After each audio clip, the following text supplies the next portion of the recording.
guys, what's up? This is Level Up session 78 with Even Amundsen. We are back after a long time. We are together with Jonas here. Hello. And Darek. Hello. And Evan, but he's not here yet, so we will be awaiting his arrival. I think he will be here shortly. We just have to wait until he arrives to his studio to get his hands on his Cintiq. So what we want to do right now is to go through a couple things regarding the group and where we at in terms of our level up and our own level up, basically. So we're really happy to announce that the group just recently passed 100,000 members, which is just crazy. It's at 100,000, over 100,000 members right now, which is crazy. And the content posted is being posted all the time. You know, it's really hard for us to manage all of these things. But the admins are taking a really good care of the group. I think, you know, not everyone can be happy with how the posts are being judged and so on.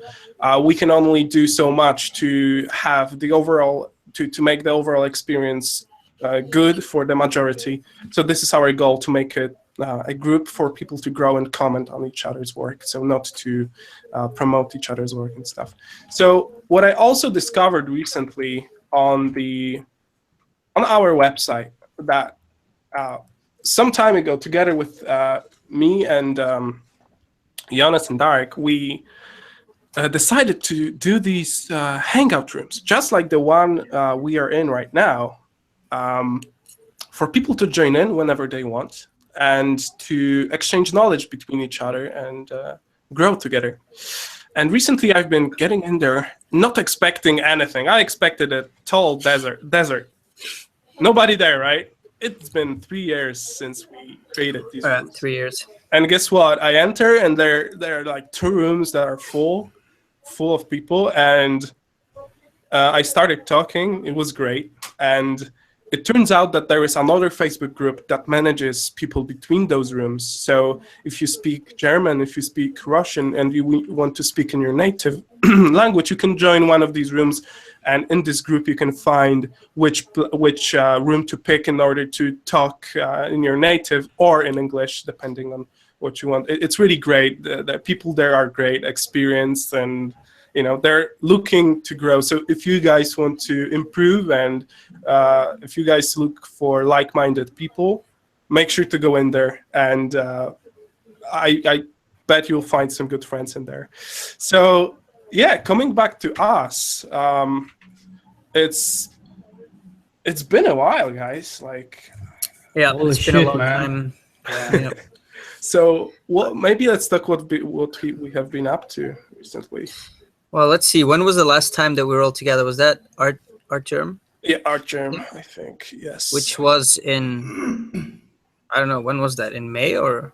Oh yeah, it for was summer like or something. half a year ago. So I think it's more than a half year ago. 9 months ago, one pregnancy term ago. So yeah, that's a good measure of time, man. Yeah.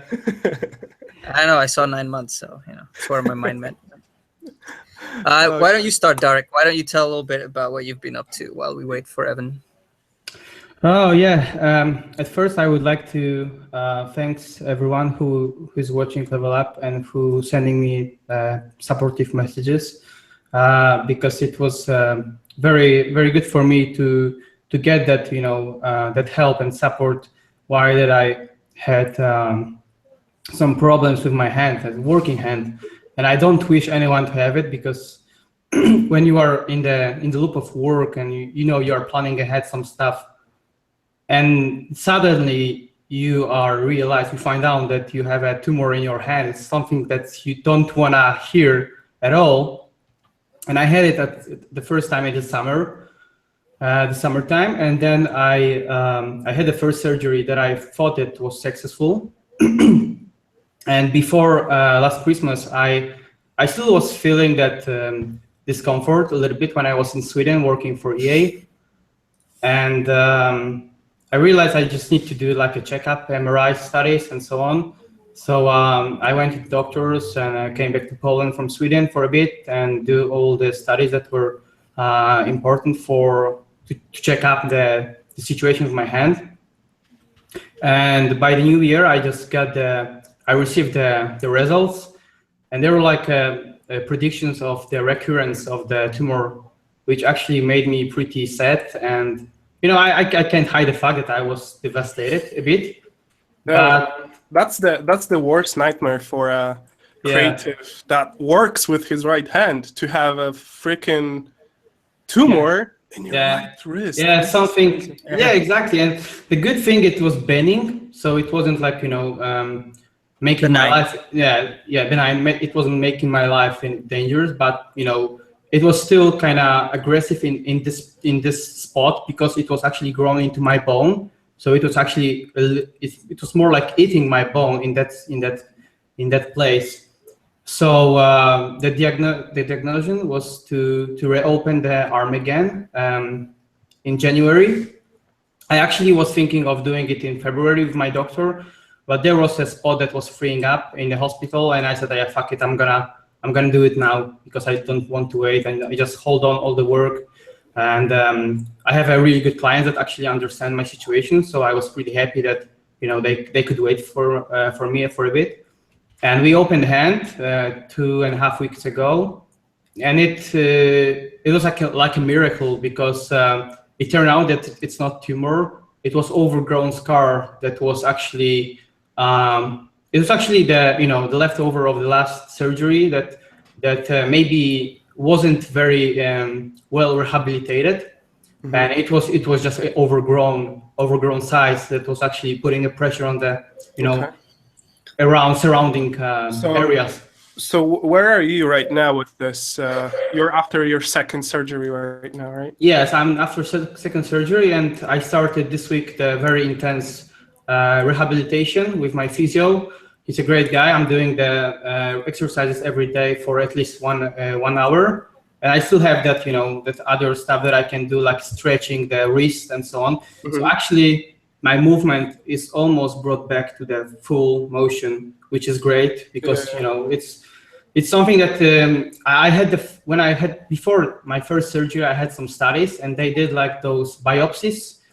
And I had that needle that was, pinched into my into the tumor, and I felt like I have my one finger was paralyzed for a bit, like 3-4 weeks, and I was like, oh, if something like that happens during biopsies, what could happen during the surgery? I was pretty freaked out, but I was searching for the best doctor that we have in Poland. And I was also asking some guys, from abroad, if they have something that they could recommend. And my aunt is actually living in the States, and she was asking some people around. And if they heard about Europe and Poland, they gave me the one name, that guy actually, because he's also doing workshops and stuff in States very often. So I said, okay, if this guy is good, I just need to believe him, because it's not up to me how it goes. I just can have only positive thoughts. Yeah, and that's we need to pray for our Papa to be as healthy as possible. Yeah, it's like I Papa. can't tell it again. I just don't wish anyone to have it, because it's like a nightmare. It's like a nightmare. But in the end, it just made me stronger, and I'm much more positive right now, and thinking about the future. Yeah, dude, like you've been handling it so well. I cannot imagine having this myself, and I think you are just staying so positive, even though you had a lot of stuff going on in your life recently. Yeah, it's also a lot. It's also important to have the people that are actually around you and support you. I know you have those people as well, so I'm pretty sure you would go through it. But also having people like our level up followers and our followers that are actually sending the positive vibe. It actually helps a lot, because I spoke to some doctors, and they said physical, mental situation, and how you try to handle it mentally is one of the most important weapon for you to fight it off. So that's great. Oh, we have a Oh, hello. Evan. Hello. There. Hello. Evan, you're muted. You have to unmute yourself with the red button on the top left. Better now. There you go. Yeah. There you go. Hello. We can Hello. see you now. Awesome. Hello. So what we are going to do today with Evan, we want to talk first about what Evan did last year. I think we were all witnessing the beautiful drawings he was uploading all the time. And you can see it on my screen right now. This is his Instagram. Make sure to follow him right there. It's a beautiful collection of all of the drawings he did last year. There was 365 precisely. And 366. 360. There you go. I'm mistaken. Not prepared. There you go. And not only that, but what I am really fascinated with are the stories that are behind those drawings, because every drawing has the story attached to it that you can read on these posts. It's also available on Facebook too. So, what I asked Evan to talk about with us today a little bit is the process behind this. What was the idea of this entire thing? We also have some questions from the people on the event page. So there are things that we are going to touch base on. But how are you, man? You've been here once. So how does it feel to be here again? Yeah, it's been a while. Last time was my first day in Prague, and I was running late that time too. So, you know, some things never change. No, I'm good. I kind of forgot the time this morning, so I've been spending the past sort of 20 minutes frantically biking through downtown Copenhagen to get here. It's good, man. Like, this is the spirit we are doing it in, so it's all casual. You don't have to worry about anything. So you've been all over the world last year, and it looks like you're going to be teaching in many places next year too. Can you talk a little bit about that? Maybe some people can join those events next year that are watching us right now. Yeah, no, there's gonna be quite a few. Last year was pretty busy with workshops, and next year or this year is gonna be even worse. It starts in next month in Spain, and then there's one in Rome. There's the IFCC, and right after the IFCC, there's London. Then there's Berlin. Then there's Rome. Then there's the Philippines. Then there's London, and then I'm not quite sure what it's like from like September onwards. But yeah, no, so this is going to be a lot of traveling on other people's money, which I'm very fond of. I'm sure you have experiences of it, but it's definitely the better way to travel. Oh yeah, It is a better way. Absolutely. Just so between that and like trying to keep some semblance of a professional working life going, so goes the days. There you go. So, can you talk a little bit about the idea behind the 366 drawings you did? What was the itch? What was the thing that made it happen? It started with last Christmas essentially. My good friend Espen Satevik, the other Norwegian. Oh yeah. He came to visit me in Irvine in California, and we went around and tried to explore Irvine, but there's not that much to explore. So There's a mall. Yeah, well, yes, and the fact that There's a Target. Yeah, but the fact that that's the one thing that there is so depressing. It's a little freaky. Like you can't, you have to go to specific places to be able to go into nature. Like most nature is privately owned. It's a special place. But anyways, so we ended up spending a lot of time sitting around drawing and talking about drawing and painting and comparing, because we do quite different stuff when it comes to technique. And then sort of we had a fairly placid New Year's Eve. And then on New Year's Day, we were like, so now what do we do? Like, how do we kill some time today? And he's like, hey, do a character. Because he had just lent me this book, Ready Player One. Uh-huh. And I'd polished it off in a day. That book just like took me. So it's like read through it. And then he was like, how can you do like this Artemis, I think the character's name is. And so that, like the first drawing was Artemis. And then the day after, he was like, hey, you should do another character. And so like he was there for a week I think He's pushing you. Yeah. And also he started off like just pushing me through the first week of just like, come on, do another character, do one character a day for a week, and I was like, okay, cool little challenge. And then when he went back to Norway, I was like, I'll do another week. It's sticked. Yeah. I'll do another week. Like I can do one more. And then after 2 weeks, I was like, okay, I'll do one more. And then when it had gone a month, that was when I was starting to consider whether or not to do like the 11 other months.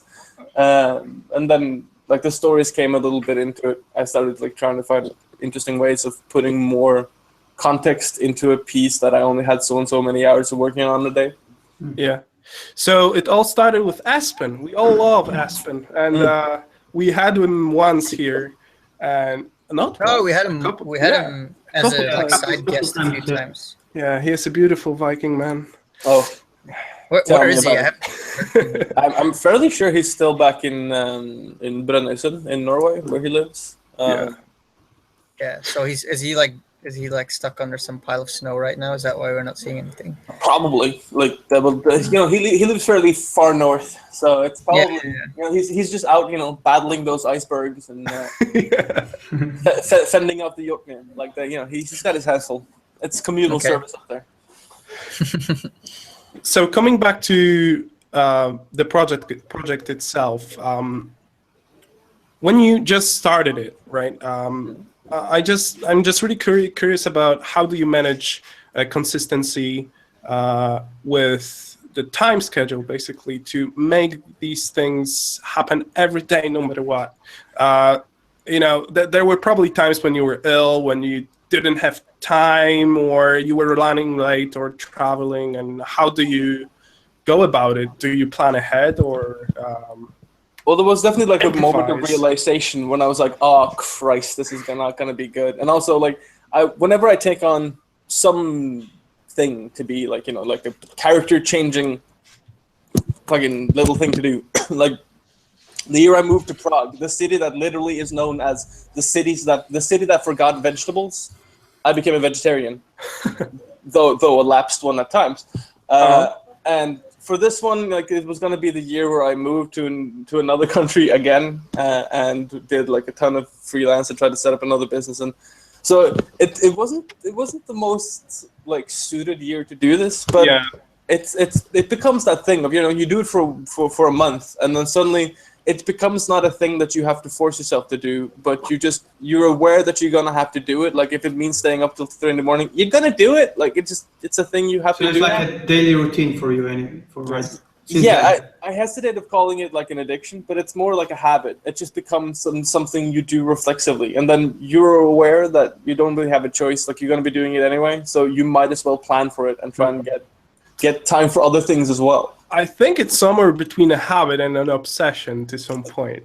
Well, yeah, but like obsession is destructive, right? It's just that's my entire vocation. If I didn't have obsession, I would have nothing. Obviously. So we have some questions from people in the chat and in the event. What do you have any structure for your day? Like, is there any drawing routine, or do you start with the story? Do you start with the drawing? Where is the spark? Okay, so that's essentially 3 questions. No, it's fine, but it means that I'm going to be yappering on for a while. That's why you're here. For the structure bit, like there was big. It depends very much on the day. Like if like yesterday, I had laundry day because I'd been gone for like a long while, and I'd finally worn out everything, so I had to do laundry, and that was gonna be a day of laundry. So on days like that, there's no structure because I live in like an apartment building. So the washing room is shared. So you have to be strategic, and you have to you have to make sure that you get in there at the right times to get the washing machine. So that's a whole day gone. But unlike today, it was kind of it's Sunday, and it's kind of a slow day. So on the schedule is forgetting where you have to be at given times. But I did work out and draw a little bit today, so I consider that success. Success, yeah. Yeah. But on a standard day, it's usually like try and be at the studio before 9, though not always. and then always try and like have some warm up time just to like reacquaint your brain with the whole idea of mark making and yada yada. And then it's temper that with like checking all your emails and just getting set up for the day. And then by noon I'll have like the rest of the day. Then the next 6 hours are going to be pretty intense. So like from 12 to 6, it's usually like a straight work thing. And then in the evenings, then I would usually start doing my dailies, like last year, for example. Right now, I'm doing like a stint of in-house work with a Danish studio. So again, it changes the rhythm of your day because I try to be there by like 8, and then they serve breakfast there, which then becomes this thing of like, woo, if you get there early, you get the nice pancakes. So you have to plan around these things, and then, but then suddenly you get your evenings back because I'm out of there, usually by 5, 6 o'clock. So then I have like hours and hours of time to do things in. And I usually don't have that when I'm working freelance because then I'm usually not out of the studio before like 10 in the evening. Mm-hmm. So basically, these were happening in the evenings most of the time, right? And your work time was from 12 to 6, and that was freelance work, right? Yeah. Okay. So you still managed to work freelance along with doing those drawings. So how much time would you say those drawings can take? It probably varies, right? Because we have here different levels of execution to the different, from color to black and white to just lines. Yeah, like if you scroll down a little bit, you have a very nice sort of example of very different. You got too far. Go up to the foxes.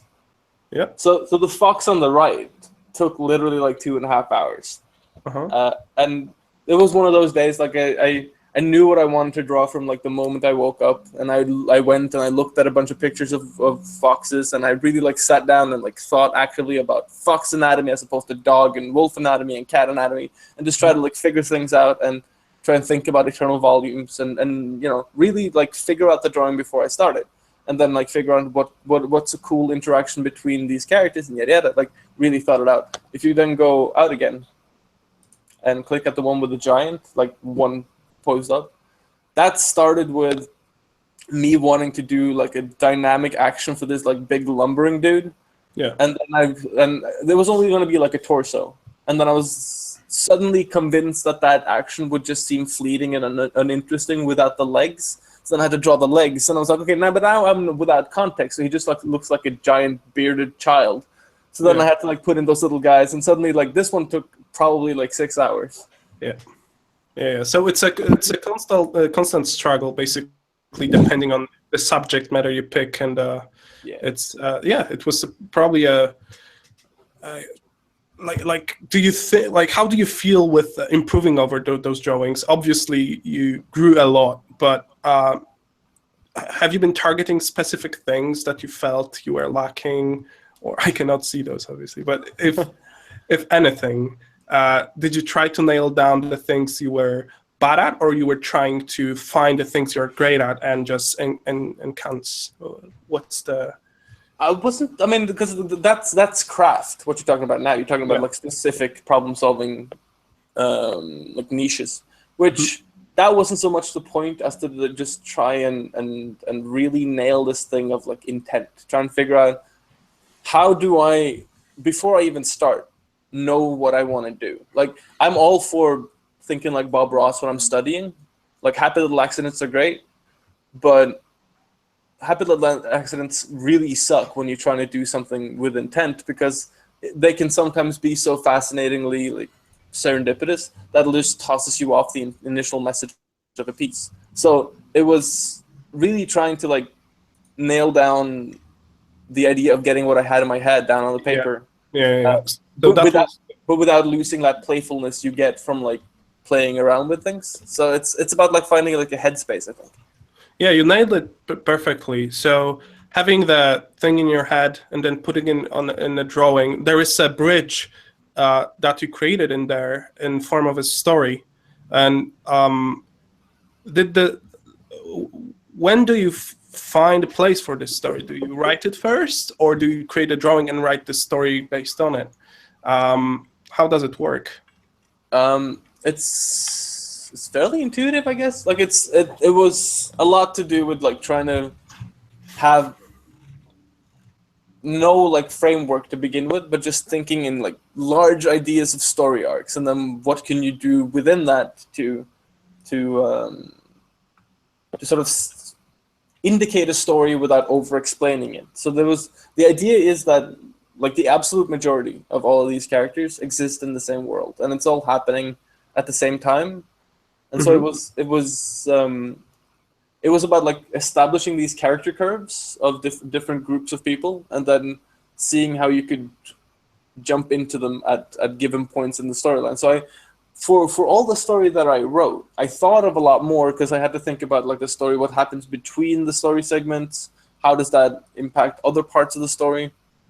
And so writing the story became very much like so some of the stories became very much the result of the sketch, and sometimes the sketch became very much the result of the story.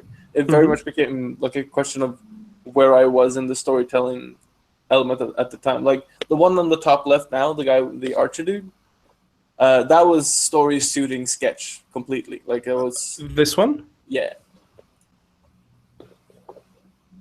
So that was because that was just supposed to be like a segment of a story, like taken without the context of the other ones, and just like this is a moment in time in the same setting, but just another conflict, and just to like give some sort of feeling to a greater universe, I suppose. But that was the idea, like the general idea I had in my head when I was drawing, and then when I sat down to write something, I was like, okay, so what's going on here? So that was the story, just doing the sketch. But then the drawing right above it, I had really I'd thought out that character first, and then drew it as the result of having thought out the story first. Nice. So how do you go about writing? Because English is not your native, right? No, but I mean, it at this point it might as well be. Like whenever I go back to Norway, my whole family just takes the mickey out of me for my shitty Norwegian now. Okay, so you basically got so used to it. So you've been learning English by reading, or specifically learning English to make it good, or where do you find inspiration for your stories? Again, 3 questions. Sorry. Just cannot help myself. On the language front, we have a lot of family in America. My dad used to study in England, so I've been a lot in Scotland actually. So I've been a lot to both England and Scotland. And like it's the way everyone learns English, just movies and video games, whatever. But I also read quite a few books, most of them in English. So, and I do gravitate towards writers whose mastery of the English language I find fascinating. So it's probably like that's usually what I attribute it to. Okay. As for stories, I think that's kind of just why I like to draw, because it's about like trying to indicate information that might make for a good narrative. And you can do a lot with words, and you can put people in specific mindsets, and it's the same thing with mark making. Like mark making is a good way of giving people an initial reaction of which you can play. Yeah, it's like having a dialogue and just sometimes leaving a little bit of silence for them to fill it up, which is great. You're not saying everything. And I feel that in your drawings. They're so dynamic, but and at the same time feel loose and not defined to the point they're overworked, It's like, for example, this one. It's so like up in an abstract way. There's so many interesting shapes here, but it makes sense, right? It makes sense, and it works with the story too, and it's just great because it gives me the moment to actually interact with it, to get in and to feel it too. And I think it's a really good technique that you picked up to make it coherent along the way. So it all looks like it's yours, and at the same time, it's working. I also think that what I noticed that you are also sketching out on paper, if I'm not mistaken, and the way that you put the lines is not, you are not overdoing the lines, the shapes that are like one line is actually outlining the shape, and it's accurate. How do you go about it? It's like because you seem to do it the same intuitive way on tablet as on the paper. Did you start first on the paper or just transform it, from tablet to paper? I'm actually a lot more secure drawing on paper than I am on tablet. I think it's just because like Photoshop is slightly inaccurate, and so over time you develop this like paranoia about bad lines in Photoshop. But with like a physical piece of paper and a pen, I always feel like slightly closer to it. So I'm more intuitive with a pen than I am in Photoshop, I think. But the drawing in Photoshop feeds from the drawing with pen. But you can take it other places because you can draw. You can go straight into painting, whatever.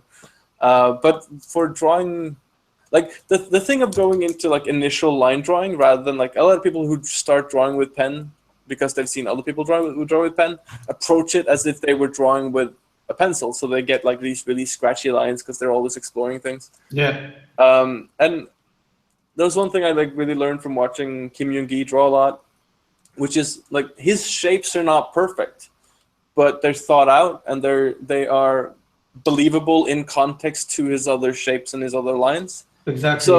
So the point isn't to get like a Hogarth style everything reads perfectly, but it's about context. It's about drawing something that within the context of the rest of the drawing makes enough sense to like make your brain read it as spatiality. And to make it believable look. Then that sounds like really jargony and really annoying, but it's literally about getting to a point where you can make approximations. And the trick of that is like always going back and studying anatomy and shape language in general all the time. But if you can do that, then you can draw anything kind of. It's about having initial knowledge of something and then trying to make impressions of it on paper. So have you studied any like life models, like drawings from life, like to going to any like places that you gather with some guys and just paint models, or you just draw your friends? Or I used to do a lot of that when I lived in Quebec. We used to go to like a weekly life drawing class, and we did it a little bit in Prague. Like we'd go out, like I'd have a bunch of people and we go out and just draw people. And I still do, like here from time to time I'll go to cafes and stuff and draw people. I haven't gone to a life drawing class in a long while, but I probably should. I do miss that. But I think life drawing, I think, as a tool to learning the basics of drawing and the basics of the supplantation of 3D into 2D is invaluable. You have to have it. Like I would skip classes. The 1 year I went to university, I'd skip like 2/3 of my classes and just sneak into other classes life drawing, because that's where I learned the most. Like I had no much need for going to like silk printing and stuff. That wasn't so interesting to me. But life drawing, that is the stuff. Yeah. So I just want to go back to your beginnings for one question. Basically, I really find it interesting that you can create those things you have in your mind that is really convincing, and it conveys the story too. What would be your advice for a person that would like to develop an ability to create these stories in the worlds with a simple technique like you're doing? You're using simple techniques, but really efficiently, and putting those things to paper. What would be your advice? How would you study, or what would you study to get there? Well, I think it's more of a question of how you study than anything. Like I think in terms of developing something that's in terms of technique that is applicable to anything, you have to work from principles and not from specifics. So when it comes to learning, you just have to figure out that it is a problem-solving mechanism. You have to figure out what the problem is. What is it that you're trying to learn? What is it that you're trying to master? What is it that you're trying to put down on paper or whatever? And then let your curiosity kind of take you to places. So if you're trying to learn how to do anatomy, then break the problem of anatomy. The problem of anatomy is huge. Like it's, the drawing of anatomy of the human body. It can be overwhelming, So break it down into like as small a chunk that it needs to be for you to swallow it whole, right? Don't necessarily learn to do the entire body at the same time. Start with a hand. Work with like the internal mechanisms of the hand and how it folds and how you can practice, getting these shapes to read as if overlapping. These things are important. And then rather than just learning like specific little techniques for doing specifically hands, go and learn like a principle for drawing the shape language of a hand, and while retaining the dynamics and the construction, and then elongate that to do an entire arm and figure out the gestures of an arm and how the muscles overlap, and then you can take whatever knowledge you have generally from that and apply it to the next study and the next study and the next study, and then it becomes like an accumulative effect of learning. So you would break it down to the one-step process and make it work within segments, right? So just find a problem and solve it. Okay, that's great. Awesome. I would now like to ask you a really important question. Where the hell is the book? Oh, it's coming. That is, is Carbon there? No, we are working on it. It is, it's a bit of an editorial process, but soon we'll have the dummies out, and then we'll be ready to print, and then we'll be ready to campaign. So it is coming. Rest assured. That's great. We'll support that for sure. Yeah, dude, 100%. I loved seeing your drawings over the year. They made me happy. They made me cry. Really? Yeah, because it was so good, man. I'm like, fuck, how can he do it, And then I see you on Trojan Horse doing another drawing, and I can see it live. That was crazy. So, beautiful, inspiring, and making other people push themselves too. So the night we hung out at Trojan Horse was the night where I had to go back to the apartment, like to the hotel room, at like 2 in the morning, and finish my drawing and upload it. While fairly drunk. That happened a couple of times. Like on New Year, I was up until 4 in the morning finishing the last one. Jesus, that's dedication. Yeah, that's what makes you. That is when you have to start asking yourself if you have a problem. No, or you want to be good, basically. Yeah. So I would like to move to the practical part now. We talked a little bit with Evan before about what we could, what Evan could do in order to show us something interesting that we could learn from. And what we found was the relationship between the story and the drawing, how to make this to work and how to transition from one to another. What would you think we should do? You proposed a random word game, right? Yeah, so since it's 3 of you here, I can get a random word for each one of you, and then like 1 or 2 from the chat, and then we can see what we can put together. Okay. First of all, I'm guaranteeing nothing here. This might go to hell, but it might be fun. We'll see. Yeah, it's an experimental process, that's for sure. So let's go. Darek, you're first. Chat, please type in 1 word that you want Evan to pick to make his story from and then drawing from. Let's go. Okay. Darek, you're first. I'm really curious what word you pick. Darek? Yeah, I just typed scar. Oh, that's so relevant. Scar? It's so relevant, yeah. Okay. Scar, there you go. Evan, do you see the chat? I do not. Wait, okay. Can you open the chat on Google Hangout? And I might have to resend it. Yeah. Yeah, okay. I put a link in there, and right now you should see I see. the words popping up. Holy Christ. Yeah. A lot of choices. Okay.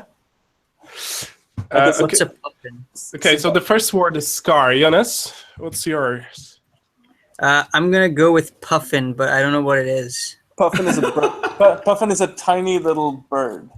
Okay, all right. But that's Well, cool. round bird. Okay, I will go with the gem. Gem? Gem. Yeah, like Gem? like a stone. Oh, gem. Okay. Gem. Cool. So we have scar, puffin, and gem. And Okay, then you have to pick some words from the chat, and we'll be good. Oh, there is All right. crazy a lot of them. On the Yeah, chat. yeah. Ooh. First, I have to find some pictures of puffins. Armadillo. Jesus Christ. Night could be good. Okay, I'm gonna go with dead and nomad as well because they're kind of working into the whole idea I've got going on in my head at the moment. Okay, so we have Scar, Puffin, Gem, Dead, and Nomad. The first I have to just find a picture of a puffin. I just have to remember what they look like. Okay, cool. I think I kind of... Shit, they are the weirdest birds in the world. Oh, good lord. You had to pick puffin, didn't you? Okay. Sorry. That's all right. All right, should I just share my screen? Mhm. Okay. I thought he meant puffin, like puffin a pipe or something, you know? Oh shit! Like smoke. Okay, we are so going with that because puffins are the worst. Yeah, thank you, Jonas. That is part of the You're magic welcome, of you know? that is part Because of I've the been magic representing the vape nation here, so, you know, it's a puffin. that is part of the magic of this game is that you can literally do anything with a word as long as you can kind of justify it. So that's a good example. So let's go with that. Okay, Scar, Puffin, Gem. We're gonna do that then. Dead Nomad. Okay, so I'm gonna make it a scene rather than portrait. Okay. So we're going Puffin. So that's a bit of a no. Okay. So I'm gonna do like a mafia zombie dude.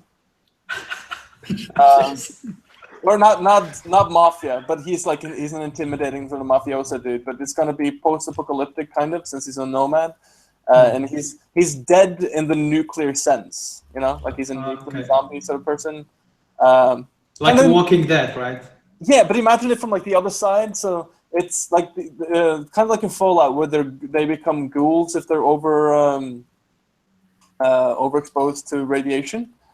But then like imagine that the ghouls have now formed a very stark part of society, and this guy, he's a private detective in that setting, but he's a private detective that travels from town to town, kind of John Wayne style. Yeah. He's only got one eye, and in the socket of the other eye, there's a gem. Oh, boy. Nice. And he's gonna have like the silliest name, like he's Old Sparkle Eye or some shit. Like it's gonna sound really stupid, and then he's gonna be like the baddest motherfucker ever. And what's Puffin? Puffin. He's puffing on a cigar, or maybe that's fitting. Yeah, that's awesome. Maybe he like smokes nuclear mushrooms or some shit. Like I don't know. Might be difficult to get. Might be difficult to get good cigars. Yeah, in the I like nuclear where you're going holocaust. with it. I like where you're going with it. That's for sure. I like how I can already see the face in there, like from the first 3 strokes. It's really great. So, an important thing in like the beginning of any drawing, I notice this a lot when I draw with pen, and I notice a lot with people who start drawing with pen, is that you have like people either you have to like either you have to totally commit to like an idea, and you just go in and you do your lines like real straight, you know. Like you put your arms down and yada yada, and you think out everything in the beginning as well as you can. But since we have slight time constraints now, and this is more fun done in like an exploratory way, I'm gonna do indications of forms and lines rather than like something that I'm willing to commit to. So I'm gonna probably be doing like using the erase tool as much as the paint tool after a while, just to put in and take out new shapes.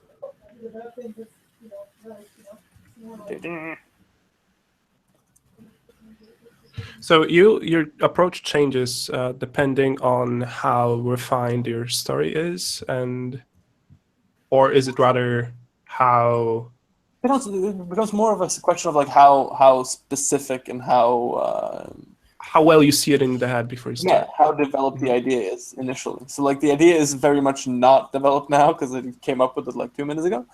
But I'm just like I'm just rushing through my mental library, thinking about everything that is problematic and or interesting in the design of something from or someone who lives in like a nuclear winter sort of situation. Like what do we know about that kind of situation? What can you indicate, and what can you make interesting? So like from what I know about nuclear winter, it'll be cold, so you dress in layers, which gives a character designer a lot of golden opportunities to come up with cool ideas and cool little storytelling elements of things that someone might wear. Like if you're trying to look or at least maintain the idea of like a noir detective, but you also don't want to freeze your ass off in the nuclear holocaust, then you probably dress with something in the form language of like an old-timey suit, but you might be wearing like layers, so you might be wearing like a wool sweater as well, and suddenly you can have some cool contrasts.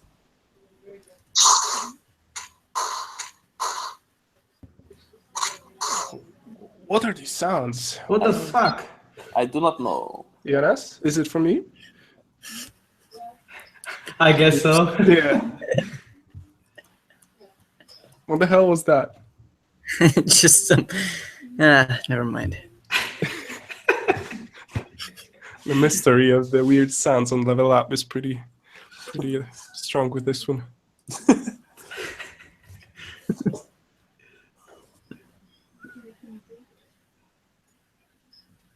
So, chat, if you have any questions, you can type them so I can ramble on. Put them in the chat so we can have the conversation going. I feel you're pretty comfortable with talking and drawing at the same time. Yeah, so that's usually fine. It's just sometimes I end up like just rambling on about something ancillary that isn't that interesting. So if I do, just feel free to straight up tell me to shut up. You know what? I feel so bad that we cannot fire up any music. I remember when I was watching your demo at IFCC. It was 2 years ago. You've put on your Spotify playlist, I think. Yeah, and it was so great. It was fitting into your style and stories amazingly. So too bad we cannot fire up any music right here. Can we, Jonas? Can we put any music on? Like, probably not, right? We can't really play music directly into Yeah. the stream, I think. Yeah, we haven't evolved into a real thing, since 4 years. We cannot fucking play music. People hang out, Yeah, unless some kind of new app is introduced. Okay, I do see Soundation Studio. I don't know what that is. I will look it up while you guys. Okay. Oh, a fancy hat. I like. Yeah, think like a bowler hat. That's something you'd use. One of my favorite things I ever found when playing Fallout was this bowler hat that gave some like ridiculous stats. But more than that, I just love the idea of this person walking around in nuclear Boston with a bowler hat. Oh yeah. Not entirely sure why, but it is cool. There is a question. Oh. How do you deal with artistic stagnation? It's a deep one. What does that mean? I think like an art block or the mental obstacles you reach when you are trying to be creative, I guess. Yeah, that you don't get that, right? That always sounds so like ridiculous to say. Like I don't get art blocks. And I mean, everyone gets days that are more difficult to get the creative juices flowing, or whatever you want to call it. But it's not an excuse, right? No, but I mean, I don't think that was part of the question either. I think it's just it's a weird question to think about now, because I think it has little to. I think just the wording of that question is. If I can rephrase the question, I can answer it better. I think it's about how do you make sure that the creative process is always in flux, or at least in action. Like I even when I don't draw, I still sit around and just thinking up ideas, and after you force yourself to do that for a while, that process starts going a little bit by itself. But everything can be an idea, so that in which case everything becomes an idea. So even like just walking around, I'll try and think about like what would be cool to draw, or if I'm reading a book or whatever, like it always feeds over to like, how could this be a cool drawing? And that way, and I've been doing that since like art school, which makes it like 8 years. So I haven't really had to struggle with the whole like artistic stagnation thing since I started doing that. So you're just keeping yourself hungry and excited about it, even though you don't draw at this time. You just feed your brain with ideas, and then you're just putting them out on the paper, and you have a time, right? Yeah, like I think this is that's Jesus, words are difficult. There's this obsession, and I think it has to do with like the whole like TED phenomenon of like everyone has an obsession now of their technique and their way of working and yada yada. It has to be the best. It has to be like the fucking cutting edge of the yada yadas, and that's great. Like some people should do that. I think that's cool, but personally, I find like mastery of simple things far more interesting. Like when people ask, "How can I get better at drawing characters, whatever?" I'm just draw characters. Figure out what a character is. You have to figure out the basics, the philosophical bits first, and then you can start like impressing people. But if you don't, then you're just drawing like really pretty things with no context, which means they're just going to be of limited interest. Sounds perfect. Yeah. So when you're studying, right, sometimes you're forced to draw. Oh, Jonas again. What the hell? Okay, I think he tried some music. First off, this is not the type of music we wanted, and the second, that definitely wasn't the music, man. silly. Okay, so you mentioned that you draw pretty things just to draw pretty things, right? But when you're studying, you're trying to figure out what it is. You're becoming really technical at your studies because you have to figure out how these things work from inside out. Therefore, there is no that much space for the story to tell anymore. Where is the point where you should stop and apply, and what is the relationship between the study and the actual making use of it, and what's the time like how do you keep it balanced? So okay, that is a really interesting question, and I think it speaks to a misunderstanding people have about studies and the nature of studying. So I never study unless I am specific. Like unless I have a specific problem to solve, I don't go just doing studies for the sake of studies. Mostly because I find it tedious, and secondly because I find it to be just if it's not part of a greater whole, it's just not that interesting to me. So I think that kind of has to do with the mindset of studying. Like I will start on a bigger piece, for example, and I'll work up the thumbnail and work up the rough sketch, and then I'll look at the piece and go like, are there elements in this painting that I don't know how to do? Are there materials, or are there lighting situations or conditions or whatever that I'm not familiar with, or I'm not sure that I could achieve the technical effect that I want? And if any of those answers yes, then I'll go and figure out what I need to learn and what it is that is needed to complete that task. And so when people just go and do like random studies of things, unless they're in the beginning phases of like studying, I think it's a little wasted. Like if you're just like shooting off into the great void of the unknown with a shotgun, you're probably not going to be hitting on what you need.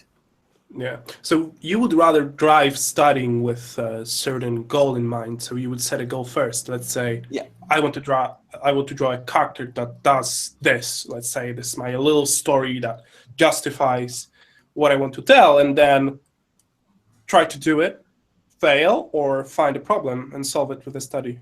Yeah, no, definitely go and fail first. It is so freaking paramount. Like, first of all, learning to kill your darlings and learning to like not be too set on your first idea is so important. I don't think it can be overstated how important that is, just in terms of like killing off your own arrogance, and And then no one's gonna listen to this and go like, yeah, no, I'm pretty arrogant. I need to listen to this. But you are, if you were listening to this, chances are better than most that you are someone who considers themselves an artist or equivalent thereto.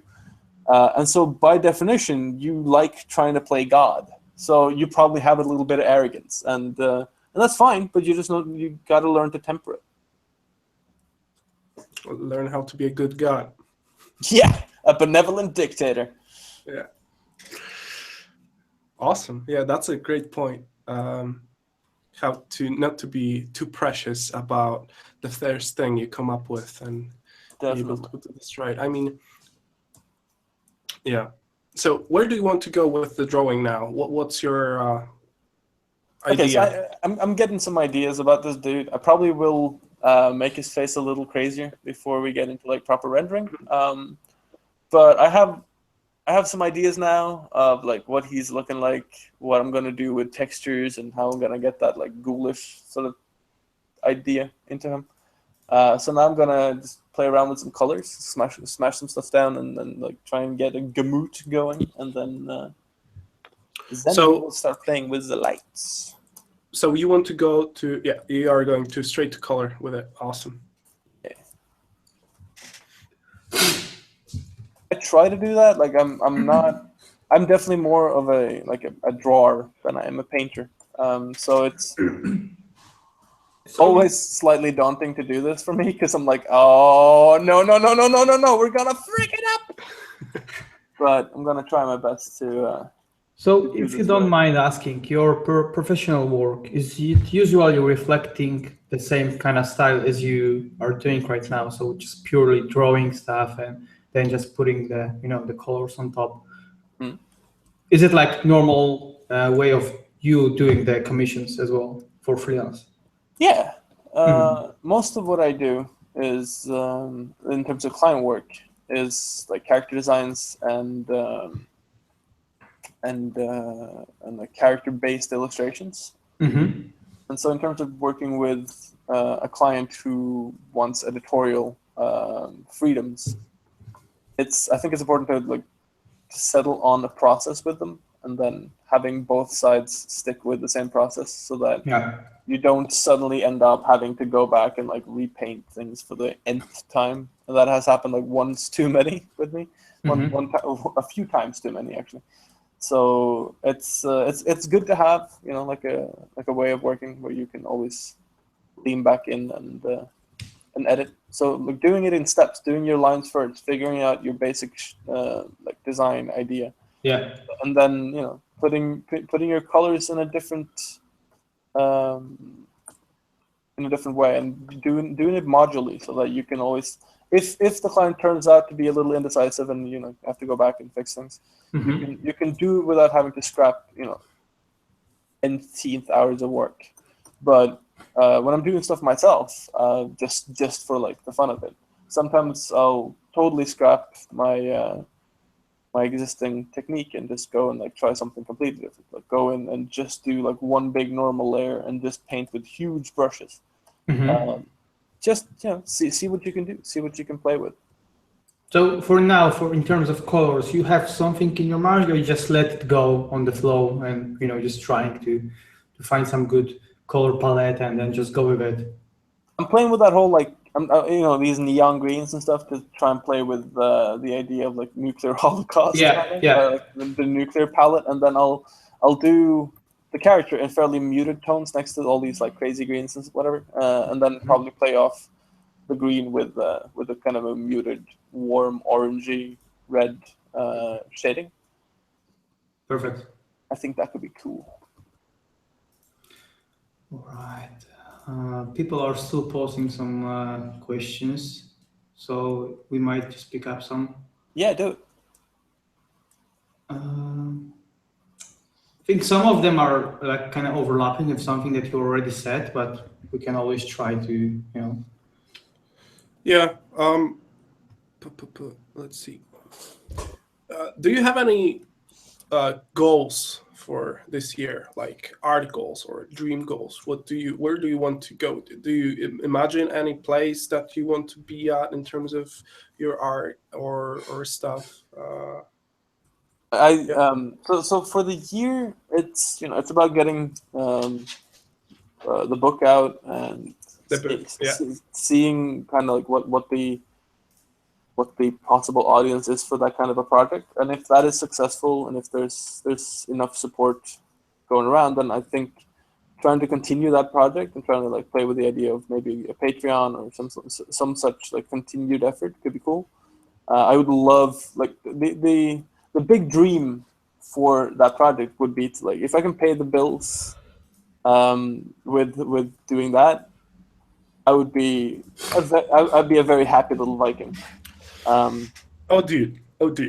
So the first thing is the book, right? And then my question is, how many of these drawings are going in to this book? Like you've done 366, so yeah, no, we're essentially splitting it up into a couple of books so that it'll be a little lighter on people's wallets, and then we can also.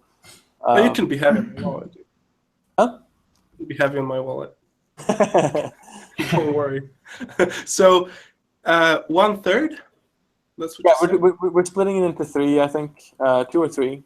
So that's crazy, and I told you it already that you did the material for 3 books over the course of 1 year, which is crazy.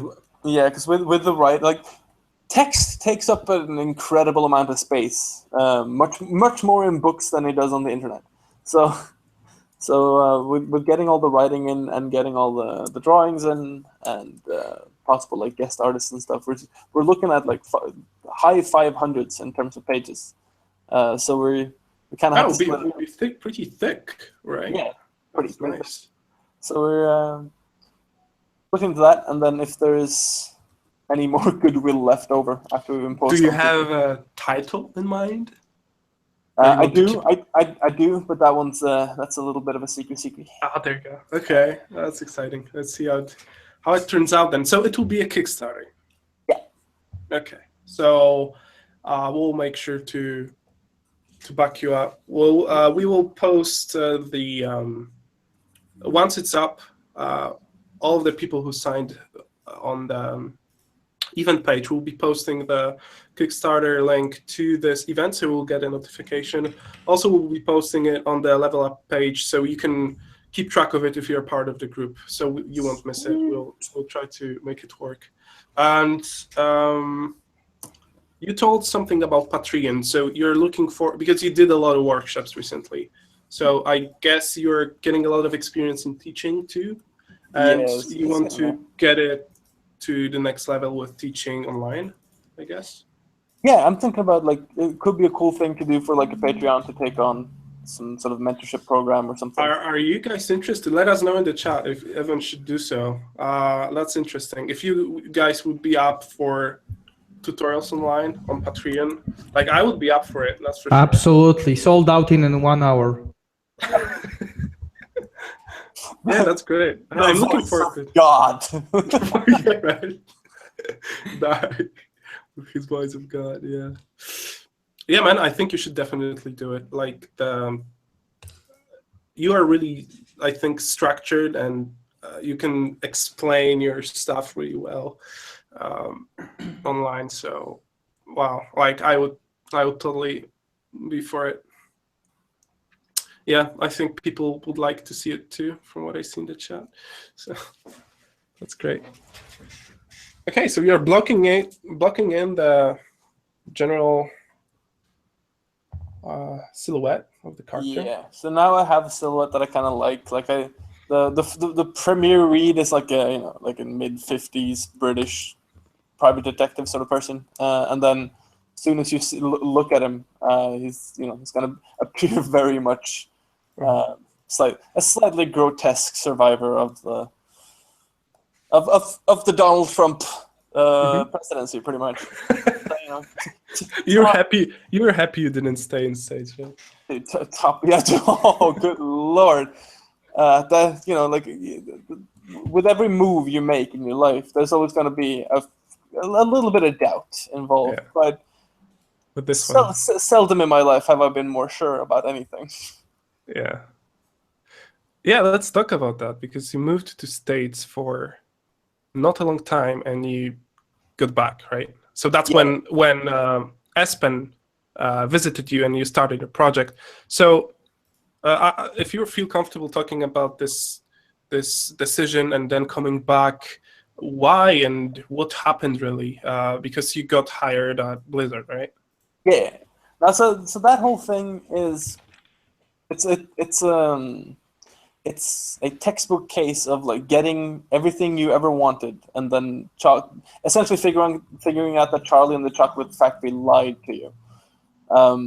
Because like ever since I was a kid and played Warcraft 3, and I freaking loved Warcraft 3. Those are gods, right? And with some selective memory and whatever, I kind of always just had a button on the idea that working for Blizzard, that would be the baller's job. If you can get that job, you're set for life. You don't need to do anything else, kind of, Yeah. And as you go along in life, you kind of figure, well, it probably isn't like the be all end all, but it'd be freaking cool. And so it was still, and one of my ideas of like the perfect job was Blizzard, and then Christmas 2000 something, 14, I guess. 14. 15 must have been. Anyways, I got an email from one of the art directors over there who had seen my stuff and was like, "Hey, you want to come work for us?" So that was an easy yes. And so I spent like a couple of months getting the work visa in order and whatever, and then I moved over. And for the first sort of month, it was everything I had thought it would be. And I mean, it is. Let me be perfectly straight about that. Blizzard is a great place to work if you love Blizzard stuff. But that is a very hard sell. Like, you have to be a fan. Mm-hmm. And the more time I spent sort of in the bowels of the beast, I kind of figured out that it wasn't really my thing anymore. It wasn't quite my memory of it, or like Blizzard wasn't what I thought it was, or whatever it is. It didn't scratch the itch that I was looking to have scratched. And I soon also figured out that like the area was the kind of place where, Irvine is to me more or less just the death of society. Mm-hmm. It is everything. It's everything wrong with the American experience. Yeah. So it was just for you guys to know, Irvine is somewhere between San Diego and Los Angeles, a little bit of middle of nowhere, right? Yeah, no, it's the kind of place that makes Los Angeles look like a cultural cosmopolis, which is a stretch by world standard. Yeah, it's pretty sad. So I mean, and I know there are people who love Los Angeles, and I wish to take nothing away from that. It's just, to me, it is. I couldn't quite stand it, so I had to run away, like a little beach, and then I went back here instead. So Copenhagen is my kind of city. There you go. I'm happy you found that certainty that probably made you a lot stronger with your art too, and life in general. So Yeah, I think it's important actually. Right now? Like in terms of work, I'm working for a Danish studio that I should not mention, but they have made a bunch of games. Like if you spend literally like 5 minutes on Google, you'll figure out who it is. But I'm not supposed to say. Okay. But it's a Danish studio that has been working for about 17 years and has made a very, very famous IP. And now they're looking to make something new. So they hired me and Jesper Ising, who I work with a lot, to essentially come in and be artistic consultants on the sort of early development. So we're essentially getting to do pre-production work, which is the most fun stuff. Yeah, to me it's the freaking best. Like, you get to really define. Like, you don't just have to play with concept; you get to define the concept, which I think it's just so cool. And you essentially get paid to sit around and quarrel about things and figuring out the principles of design for this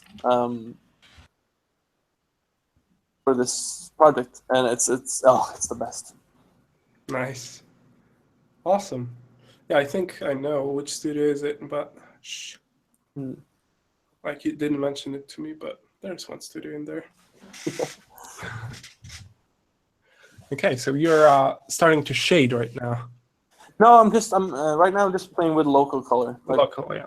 yeah, just figuring out. I want his skin to look sunburned, kind of, but not sunburned. Just like, you know, it has to look like it's been irradiated, essentially, for it to sell that original or that idea that I had. So I'm gonna contrast his skin a lot with these dark values of his outfit. To get that initial read of like the old gentleman sort of thing, and then I'm gonna take that expectation and kind of break it by having his outfit, like his bowler hat, it's gonna have one pretty monochrome color, maybe like with some dirt stains that you can see secondarily and stuff, just to break the expectation a little. But his general suit is gonna have the premier read or the prime read of like a nice suit, and then you look at it and you just see like it's a bunch of really dirty and dark rags pulled together into the semblance of a suit. Nice. That is the hope, anyway.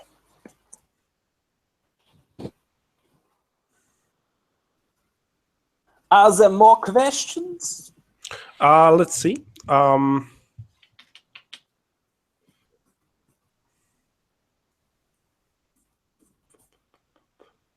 Trying to look for something we haven't asked you yet. What are some of your rules about character design? Like, I'm not sure what the guy means, but what are there any sort of guidelines you try to follow, or did you find any golden rules over the years you've been drawing characters?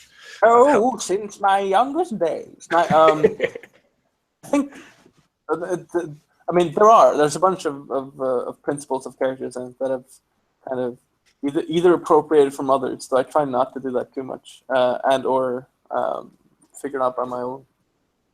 And I think it comes down to, it kind of comes down to the same principles as comedy, essentially, that whatever choice you make for the basic design of your character is going to set the character up, and then however you choose to design the character's true self is your response to that setup, so that you can set someone up. Like, one of the great examples of this is, have you played The Witcher 2, The Assassin of Kings? Yes, I did. I did not love that game, but the main antagonist in that game, that big burly assassin dude, is a great piece of character design, because he's set up to look like just a big dumb brute, and that is the first read you have of him. And then they break that so immensely just in that first trailer when they're on the boat and he's killing that king. Like, that is an amazing piece of character design to me, because it sets that guy up with an archetype that you think you know immediately, and then they just take it away from you. It's just so brutal, but it's so well done. So that I think that's a great piece of character design. The problem with that piece of character design is that character is so much more interesting than Geralt, that I have, like, that kind of ruined the game for me, because I wanted nothing to do with Geralt. He was just so utterly boring compared to that dude. So So immediately, like, there's no moral impetus to support Geralt in upon itself. Like, he can be pretty morally shady, that dude. So there was no particular reason why I wanted to side with Geralt over that dude. I found that dude so much more interesting. That's interesting. Yeah, have you played the other one, the Witcher 3? Yeah, I've tried, and I you couldn't stick to it. Okay, so my problem with The Witcher is The Witcher. Like, I don't like Geralt. He's a I heard from a lot of people. Like, they cannot sympathize with that character because he's too bland, or yeah, like, you have to, like, in terms of role playing, right? It's not really role playing, because you have it's a lot like Mass Effect, where you have a few very set choices. I mean, Mass Effect does have some interesting choices, at least, but It's one character's story. It's not like Skyrim. Exactly. You pick a lizard, or you pick a human, or you pick a female or male. Yeah, Yeah, it's but a girl story. there's no point for it to be that set either. Like Yeah. Skyrim is, make your own story, which is really annoying because then they've given you a story. So the best way of playing Skyrim is to just use mods to take away the main story. It becomes such a far better game by that. But no, it's just that Geralt is essentially the Batman of fantasy. He has got a gravelly voice. He's got inexplicable charisma, and I don't mean that in a good way. Like I don't see any reason why anyone likes him for any. Like either he seems dull or he seems like an asshole, unless you do like the specifically nice things to do, which are just then he becomes kind of bland. In the same way that Batman is if you think about it, he's a really shit vigilante. If he had spent a fraction of the money that he spends on like Batmobiles and bat suits and Batcaves and whatever bat thing you can think of, if he spent that on just donating it to the police force of Gotham City, that city would be so much better off than with a flying guy in the suit. And it's it's this thing of people love Batman, except the fact that like he's to blame for the rise of a lot of these supervillains who literally arise because of the trauma that is brought on by the idea of the Batman. The specific trauma that the Batman is trying to do to traumatize these guys into not being villains. It's a self-fulfilling prophecy. I know, but that's why the movie The Dark Knight works so well, I think. It's because it's a great piece of film, by the way. I do not hate on the Batman franchise. Yeah. I mean, movies. No, you observed. I think Christopher Nolan knew that. Yeah. What you just said, and he just introduced the perfect antagonist to Batman in that movie, which is the exact opposite of him, which is basically order versus chaos, which the Joker is the incarnation of, basically. And but the thing is that Batman is not order. I think it is. No, he's a vigilante. That's the problem. If he had been order, he would have literally supported, or he should have been supporting the instruments of order. But he acts outside of the law. That becomes kind of the problem. It becomes the parallel of Harvey Dent, who is first the arbiter of the law, and then suddenly when he is disillusioned, it becomes Two-Face. He operates outside the law, which is the thing he says about you either die a hero or you live long enough to become a villain. He's still doing what he thinks is morally right, but he's aware that there's a dichotomy because good and evil is usually seen in the eyes of the many, not in the eyes of the few. That's a good point, but if we would go that far, there would be no superheroes whatsoever. There would be no, Batman is a special superhero because he chooses to be him. It's not like he got powers. He is rich, so he got powers, right? But that's what I'm saying. Like he's a very smart and very rich playboy, but he's a fucking sociopath, and he thinks more about his own vendetta against individuals than he does about the greater good of Gotham City. And I think like he is such a hypocrite. Like at least the fucking Joker stands behind what he's saying. Like he knows he's a psycho. Yeah, and see, like the same tendency. You like Joker more than Batman at some point. Yeah, it's what now has become in my but it's what now in my mind has become like the Hobbit issue.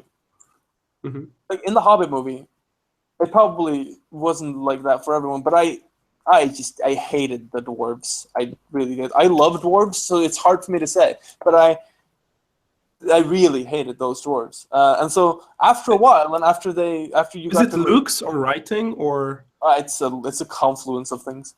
But me too. But the thing is, after a while, after they go, far enough, at some point you are vindicated in asking the question, why the hell am I supposed to be supporting these little bearded fucks?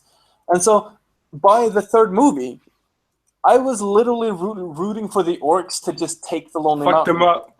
Yeah, like when they came with... Okay, first of all, can we just talk about the fact that there are sandworms in The Hobbit?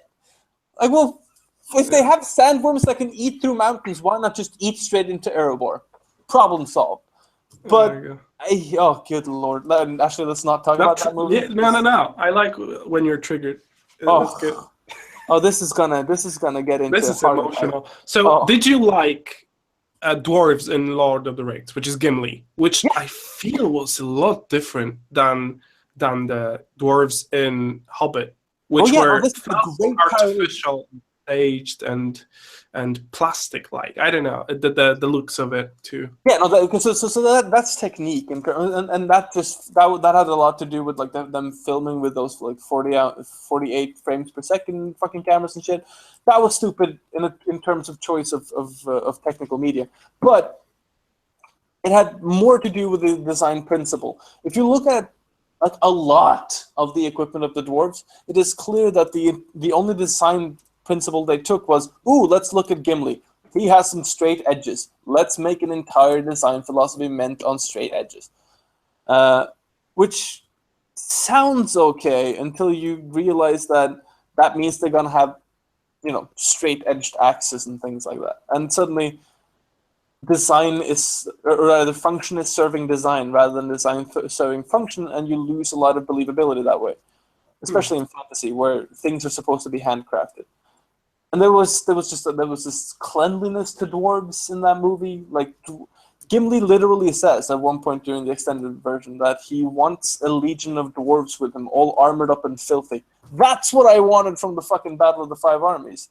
I wanted there to be like these, first of all, I don't understand where they suddenly got this idea that all dwarves needed to be armored in the same way that all Uruk-hai are armored. Like there were times in the battle where I had problems discerning dwarves and orcs because they literally have the same silhouette, which is terrible. And then see now I'm just getting into rambly territory because now ideas left and right. But one like really big problem with the Battle of the Five Armies is that orcs are supposed to be a visual representation of disorder, of chaos, which is why we are intuitively supposed to, disalign with them. But the orcs march like perfectly, which is a problem. Like you saw the Uruk-hai march, right? Which is fine because they're supposed to be like a metaphor for the industrial complex and for Sauron's, he has a mind of the wheel and the cog and the order. So that's fine. But orcs, when led by orcs, driven by orcs, and only acting on the instincts of orcs, they should just be this rabble of, just orcs and goblins and little shits coming, like, straying out of the mountains. Not marching regimentedly and having these, like, super next generation, like, troll catapult things and... why couldn't we just get like a really badass fight with all the dwarves just kicking a lot of ass and then some of them getting overwhelmed by 1 million orcs? That'd be fucking great. I didn't need them to have this like Disney fucking superhero look to it. Yeah. Have you seen this video of Peter Jackson being really depressed over the production of Hobbit when he just had to stop at some point because he felt just wrecked about, I think, New Line Cinema pushing him too much into trying to make it too quick and basically writing and shooting the movie at the same time. I read that interview. I didn't see a video. Yeah, the interview was there too. So there's a behind the scenes snippet of him being fucking wrecked and throwing shit, like just, he is a calm guy, but he was just losing it. And it depicts so well that the Lord of the Rings trilogy was prepared over the course of, I think, 9 years before it was shot. And Hobbit was... They switched between different like production companies, and they really they knew what the end. It's kind of like drawing. They knew what essence they wanted out of the end product before they put like Mark 1 on paper. Yeah. Which is how you got to do it. Like you can always play with presentation, but you can't go in not knowing what you want to like essentially get out of a project unless pure creativity is what you're going for. And let's be honest, there was no pure creativity in the Hobbit. There's pure money grab in the works in there, and that's a shame because I think Peter Jackson is a great director. And I feel it was really unfortunate for him to have a project that had a 1/5 or 1/4 of the content of Lord of the Rings being stretched to 9 hours. Well, the irony of that is that, like, if you just look into Tolkien's writing about the period around the Hobbit tale, there's actually a lot going on around the Lonely Mountains and Dale and stuff. So you could have perfectly well made a narrative about that, like, stretch of events, and then had like the Hobbit tale as part of it, and that could have been an interesting way of like telling the story in a new way. But rather than that, they made a dwarf on elf love story. Yeah, dude. I think they wanted to make too many people happy with it, with the movie. Kids, I guess, and then minorities, and then I think there's something quite funny about that idea of like them trying to make kids happy. Because the reason, like, I was a kid when the Lord of the Rings came out. Yeah, right. 17 years ago, goddammit. Oh, Jesus. But part of the reason why there was like this nearly addictive quality to Lord of the Rings for me was that it was clearly not made for me. Like, it didn't pander to me as a kid. Yeah, exactly. It was such a great example of a perfect world building, especially the first one. Yeah. It's like a study of a perfect world building and introducing you to this world that is still complex and still has a lot of fidelity, and it's grounded. And that's what I loved about it. It was still dirty, it was still grounded, and it was, you could feel it. And that's what you're saying, that this story was told in a mature way, and the funny thing is kids tend to like still understand it. Yeah, right? Like one of my fondest memories as a kid, from like just in terms of storytelling and things like that, is literally like the old Viking sagas, where people get like fucking murdered and shanked and blown up and whatever, eaten by giant serpents, left, right, and center, and it's pretty brutal. Like, it's not necessarily stuff that Disney would want to show to little kids, but Blood Eagle. It is, yeah, you know, stuff like that. They did mute that part in my kindergarten story time, but the general idea of telling kids proper stories, I think it's so important. Yeah.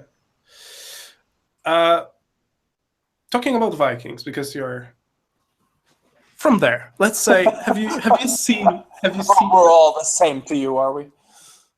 Yeah, right. Have you seen? Are you watching the TV show, The Vikings? Since your drawings are also, in the kind of touching on the style and on the mythology and the Norse. And so, have you seen the show? What do you think? I've seen the show. I quite like it. It is not. It's that thing of like, I'm in two minds about it, and it is my inner esthetician versus my inner nerd. So my inner historian, my inner sort of pedantic person who wants all the things were is kind of annoyed that all the Vikings are dressed in such mute colors, and it's a lot of like browns, and everyone's wearing skins and stuff. And Vikings were historically renowned for like, they would dress pretty gaudy. They were good tradesmen, so they would like very early on, like in the 1700s, in the 700s, Vikings had found trading routes down to Constantinople, which is Istanbul today, but which was the capital of the Eastern Roman Empire at the time, and they were well known for being like good at trading, and they would dress accordingly. So it's just, I get why they made that choice, but it's like, I would have been so much more pleased if they had found like a cool way of incorporating those details. But all in all, I think they tell the story perfectly well.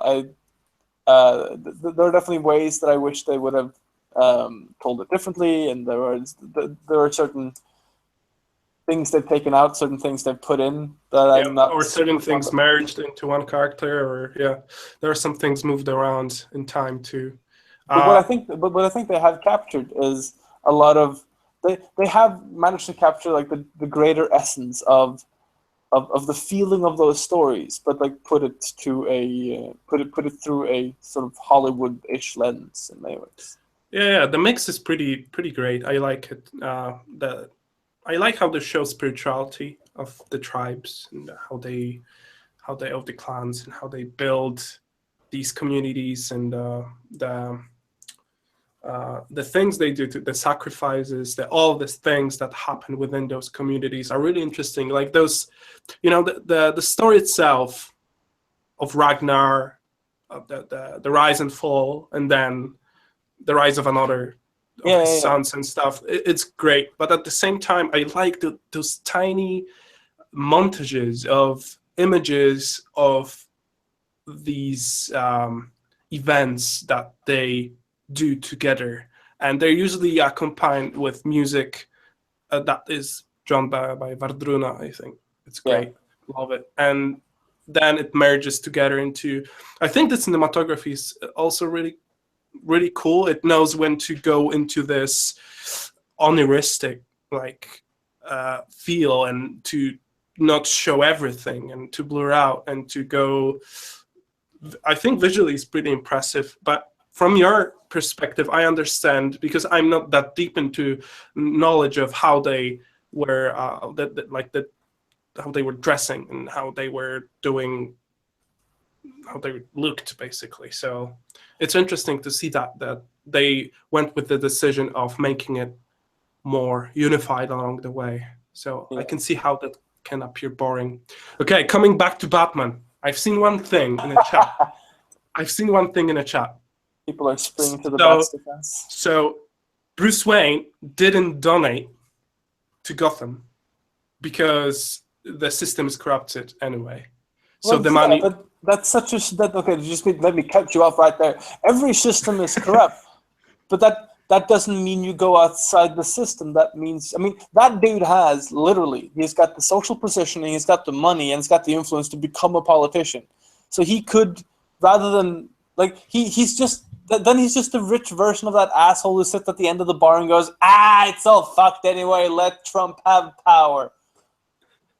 Like, that's a bullshit argument. And if that was proffered to me, that's nonsense. You can't argue like that and expect to be respected as a grown human being. So you would rather have a hero called Bruce Wayne than a Batman? Yeah, I would rather, like, if Bruce Wayne is to be seen as a moral and upright human being, then first of all, like, vigilanteism is not the way to go. He should, like, if he wants to be an upstanding hero, he should be someone who, like, emulates heroes of the social equivalent. So, do the MLK thing, like, start a social movement, get people involved in that. No, don't go and beat up people in the back streets. So now, coming back to The Witcher, we are doing a full circle here. So okay, so let me just, since we're probably not coming back to Vikings, what I want to say is that from a character designer standpoint, I really loved what they did with Ragnar. Like, I loved the character emulation. Transition. Yeah, the evolution of his character. Yeah, it's great. And how he went and became old, and they Gandalf. Yeah, they played really violent Gandalf, but they played around with his hair and his just how they aged him was really cool. But what I kind of hoped or would have liked was that they should have tried, or they should have worked to find that kind of an individualistic expression for each of the main characters. I think it's kind of annoying that you have that for Lagatha and you have that for him essentially, and then you have Rollo going off on his fucking. Yeah, he's the same from the first season.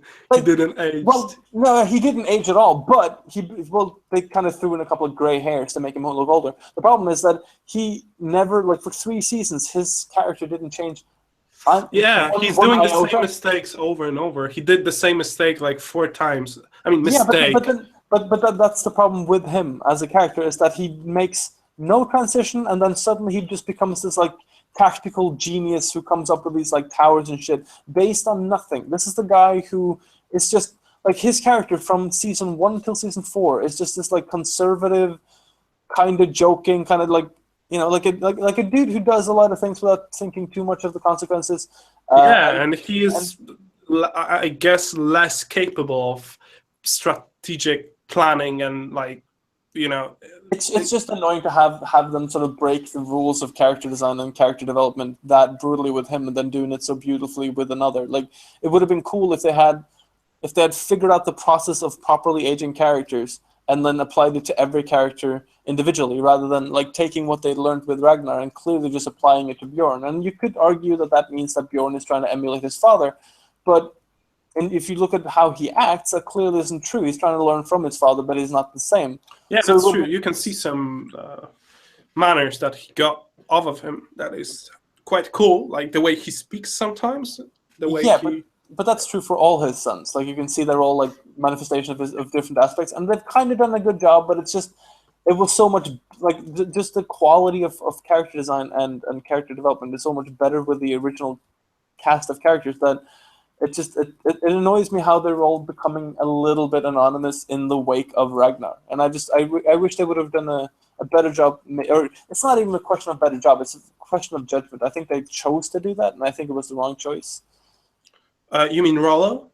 For Rollo and for Bjorn and for a lot of the characters, like I liked how Lagertha, for example, in the season 1, like you got to see the clear transition between her as house mom and badass warrior babe. Like that was cool. I think there are things to be said on that too, but that was in all essence pretty cool. But then she kind of doesn't develop at all, or at least much. I feel like there's like okay, she is like invested in Kattegat and the city, protecting it and stuff, like as she is a but that doesn't go anywhere else really. But that's not her character. That's her motivation. Her character hasn't really changed at all. Well, Ragnar has suddenly just become this person who's seen through the conceit of the idea of like fate, and he's essentially just become this like doubting Thomas figure. And I like that. I like how he's become this like super dual, or he does up until the point where he dies. Spoiler alert. Like he understands and appreciates the duality of a lot of these things that are the cornerstones of his society, and he realizes that while they might be bullshit, he can't be the one to take it away from people.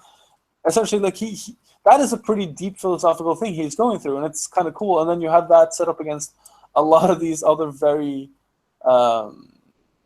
like it seems like the dialogue of the series is jumping ahead leaps and bounds on one side and then doing nothing on the other, and it starts to feel unbalanced and it's hard to follow. Yeah, some of the parts of the show are great, but some of them feel more flat than the other. That's for sure. It's a mixed bag. Some episodes are good, some are a little bit less.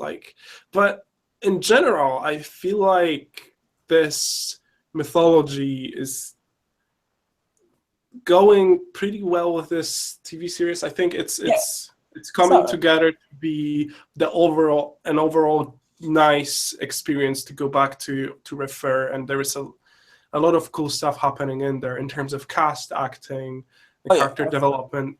Right. What I think is problematic is that every show now, at least in my mind, you have to compare things. Even if you don't judge them by the comparison, you have to make the comparison itself. And I think this automatically gets compared to things like Breaking Bad, for example. Mm-hmm. And like Breaking Bad took the crafting of something as commercial as a TV show and made it art. And I think it's that could have been, or I mean, it has kind of been for a lot of TV shows. It's kind of forced people to up their game a little. Yeah. And I wish I can't be sure that they haven't, but I wish it was clearer for me to see whether or not they have sort of pursued that level of quality as opposed to delivering something simpler. So, are there any other TV series right now you consider art, like Breaking Bad? Well, Better Call Saul, which is like it's great. It's incredible that they're managing to sort of continue with that sense, the same sense of purpose and feeling of believability. I think it's incredible. Have you seen the Peaky Blinders? Yeah, Peaky Blinders is a good example of, again, like storytelling in its most classically basic form, and it's just done well. And Yeah, storytelling getting along with Oh, perfect dude. cinematography, which is good. Yeah.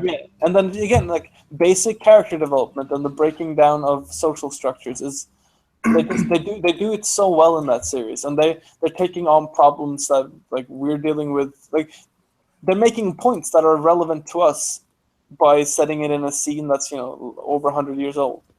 Yeah, I think its setting is very important. I haven't seen those. it. What's the name of it? You should watch it. Peaky Blinders. But Peaky Blinders. Okay. What about Westworld? Have you seen it? Westworld 2 is like a really good series, and that is more an example to me of like really good just theater Experience, yeah. Yeah, like Anthony Hopkins is Anthony Hopkins, and like he gives a performance in that series that is equal to him in Hannibal. Like it's definitely. It's incredible how much. Yeah, it's not just the haunting, but like there's part of that thing that just sticks with you. Like he's just creepy and weird, and it's this wonderful sort of comment on the nature of God in a way. Definitely, my favorite character. That's for sure. Yeah, and it's so well done. So like just for that alone, it's worth seeing. But it's also, again, like I see things in two minds. There's a lot of like seeing it as a concept designer, and it's just watching him do the things he does with that character. It's inspirational. Like I want to be that good at explaining a character's motivation and setting. Like to be able to tell that to people in a visual way, that is it's just magnanimous what he does. Yeah, I feel like Westworld is such a clockwork of a story that is non-linear and told in a way that sets you up, sets the small traps, and you don't know you're in a trap. And then it turns out that something is different than you thought, and it's it's non-linear too. And I feel like I wouldn't even know how to approach that. Like, do they set up the whole thing first and then break it down, try to find the hook points and then put it all together? Or I have no clue how they do it in order to make it. I think the analysis of those kinds of things are super interesting. Like, I was listening to someone who was breaking down George R. R. Martin's Song of Ice and Fire, for example, and talking about it as like it is just one giant treatise on non-violence, on being just against violence in general. And he points out that every person in that entire story, you can see how he like beautifully just folds these things in. But like everyone who starts relying on violence to solve their problem is suddenly in the evil bracket, and their lives just go to shit. It's that kind of like breakdown and the kind of planning that must go into that kind of storytelling. It just takes it to another level. Like Asimov says that any science of a sufficiently high level will at some point look like magic. And I think that's just true for any craft. Like any craft at a sufficiently high level will start looking like magic to those less trained. That's why, like really good painters, like can just make it look magical. Awesome. Yeah, I love that. I love talking with you about that stuff. It's great. It's a journey on its own. So let's come back to the drawing for a sec. How does it come along? What do you think, and where you're at with it? All right, so I kind of got some stuff going on that I'm liking. The layering is kind of working. I'm gonna pop out a lot of like stuff in the central bit here, just to get some more things to play with, and the line up to the face. And then I think this is gonna be I'm not going to be using like a backlight for this. I'm just going to I'm going to play up the shadows and the core shadow quite a bit, so you get that like dramatic pools of darkness like around the eye. And then as we start approaching like the end, I'm going to play with like the wisps of hair and trying to what really has to play well here is the coat has to have the initial impression of being like pristine, and then the second impression of like, oh shit, it's ripped to hell. So all the little like threads that stick out need to be subtle enough that they become the second read, not the first read, and like the holes have to read graphically. So Okay, that's so the silhouette has to, for the first reads, be a clean. Yeah, like suit. the silhouette is reading very well now, I think. So I'm happy with it. But it's about like not losing that roughness that's going on, and then like treating the style in a way that'll support the narrative idea. Awesome. Okay. So you haven't decided on the lighting just yet. You didn't commit to any strong light source as it is for now, right? You're just kind of working in an ambient. Like there is some light source in the top right, but not super defined. Yeah, no, I've just laid it in fairly simply, fairly graphically with a multiply layer and like a red. So I'm just trying to define form, and I have a general idea of the light, but I don't want to like super commit to specularity or anything at the moment. So I'm wondering, this in terms of like thinking about painting as photography, you have to choose whether or not you're going to do your playing in the light or in the shadow. What gets overexposed. So I think I'm gonna do a fairly simple light, a flat light, and then have a lot more interest in the shadow. Just to speak to that idea of like this guy, he deals with the mysteries that are in the shadows, or something else equally Yeah. pretentious. So first you go in and draw out your idea. Then you block in the main silhouette with one color. Then you get local colors in, and then you put the layer on multiply and paint in the shadows.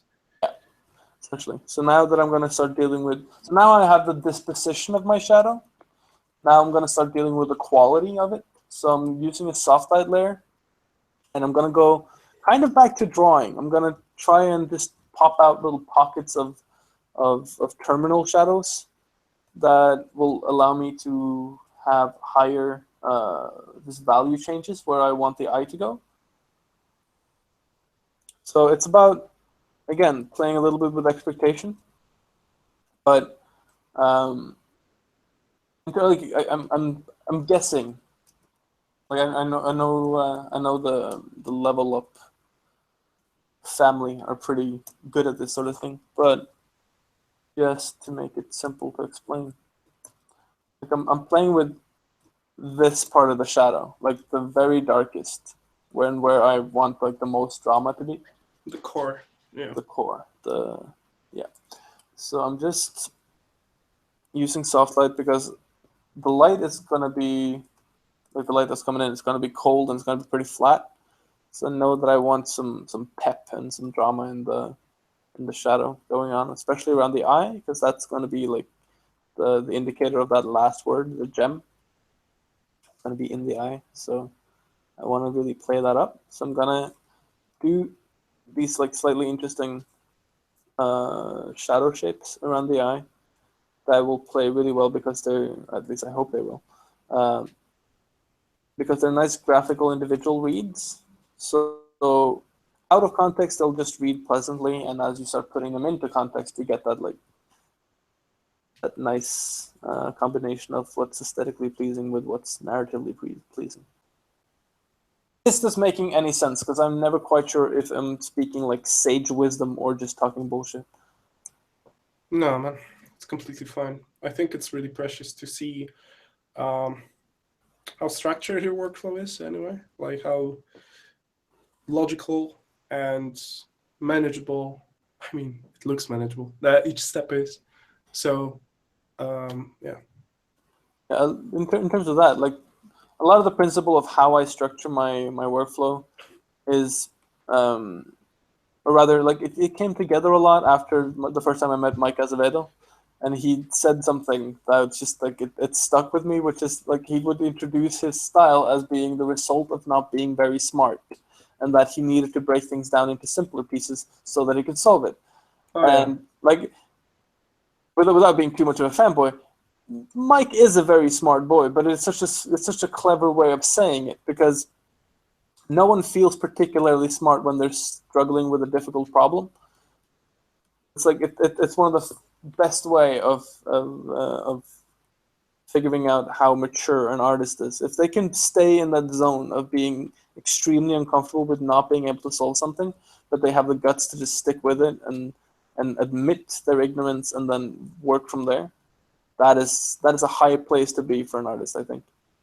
So I think working with that as a principal idea of just like knowing that, I'm not that clever, I got a lot to learn, but if I can just break it down into problems that I can understand, then I can solve them and move on. Yeah, that's always the approach I'm taking too. I feel like every time I approach a problem, feels so overwhelming and complicated. It's like reading this convoluted hard sci-fi piece of text that has several sentences combined into one, and I cannot fucking even understand one word. So then it's just like, okay, stop. It's just deep breath in, deep breath out.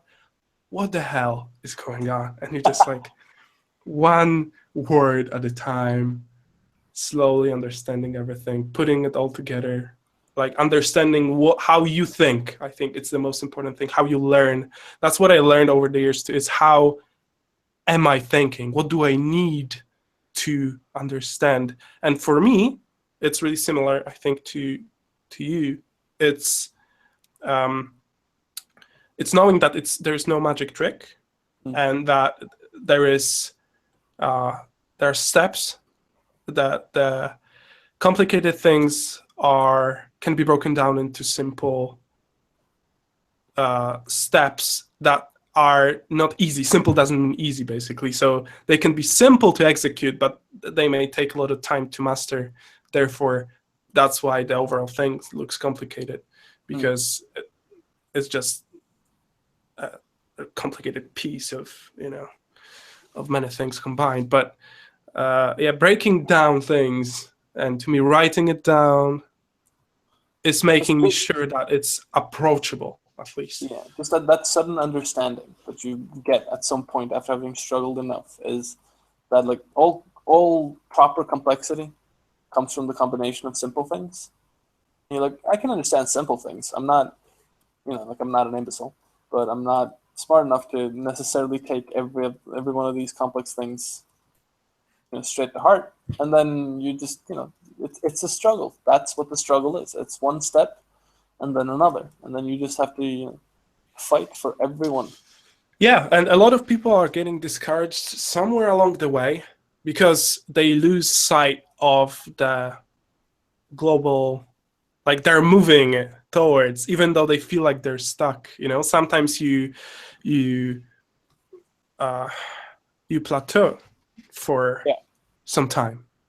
You cannot see results because the growth isn't linear, right? It's not like going straight up all the time. Like if it would work this way, I think a lot of people would just improve constantly and be great constantly and learn super easy, because it would be always rewarding. It will be you would always see progress, and it will be super encouraging. And I think we would have tons of masters all around, but it doesn't work that way, right? So I feel that the growth within each is a different curve. It's much more staggered one. It's going up and a little bit down, and then it plateaus, and then it's up, and then it's down again, and then it plateaus, and then a little bit up. It's surprising how consistency can get you. I mean, it's not surprising, but it's good to find out that if you stick to it, it pays off. That if you go through it, There's a lot to be said just for like sticking stuff out, like saying that you're gonna do something and doing it. that gets you very high marks in my book. Like I'm always incredibly impressed with people who are willing and able to. Like I'm all for working smart as much as working hard, but when I see someone who just does something that is difficult and it's hard to do and they do it anyway just to do it, that is always impressive to me. So like people who do dare to try. yeah, like like when Espen started his whole like gotta get better thing, and he was just like, I'm gonna study every day for a year. People were like, oh, okay, cool. And then he was like, oh, I'm a And then weekend. GGB became a meme. Yeah. He's like, yeah, I'm a weekend. People are like, oh, okay. And he's like, yeah, I'm 6 months in, and people are like, oh, fucking yeah. And then and then people, he's like, oh, I'm a year, and people are like, woo, yeah. And like, they get so into it, and I think that there's something so obviously admirable about sticking out something that isn't comfortable, and it isn't. I mean, it's not hard to do. It's just difficult. It's not difficult to do. It's just hard. Like anyone could do it. It's just that someone is willing to do it. To keep telling yourself that, like it's something worth doing. So I'm gonna do it. Yeah. Conversely, I also find it very, very impressive when people are like, "This is not worth doing. I'm outie." Like if it's something that they've been sticking out for wrong reasons, and the willingness and the ability to open your eyes to things that are uncomfortable and just say, nah, I'm fucking outie, that too is just that's a lot of self-knowledge that they know what they want, right? That's so you admire certainty in one person that I have drives sympathy them. Yeah. I have sympathy for uncertainty, and I have sympathy for fear of failure and fear of not doing it. But to quote the late great Miss Fisher, that hold on to the pain and do it anyway, and know that doing things in spite of fear is doing something that is truly difficult to do, but you should do it anyway.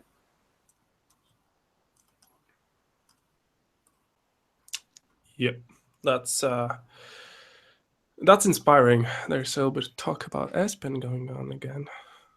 Where is this beautiful man? Why did he disappear in the void of internet or Norway or in the void of the I think Norway. Yeah. Guys, if you have any questions to Evan, let us know in the chat. If you got any questions, keep them to your goddamn self. No.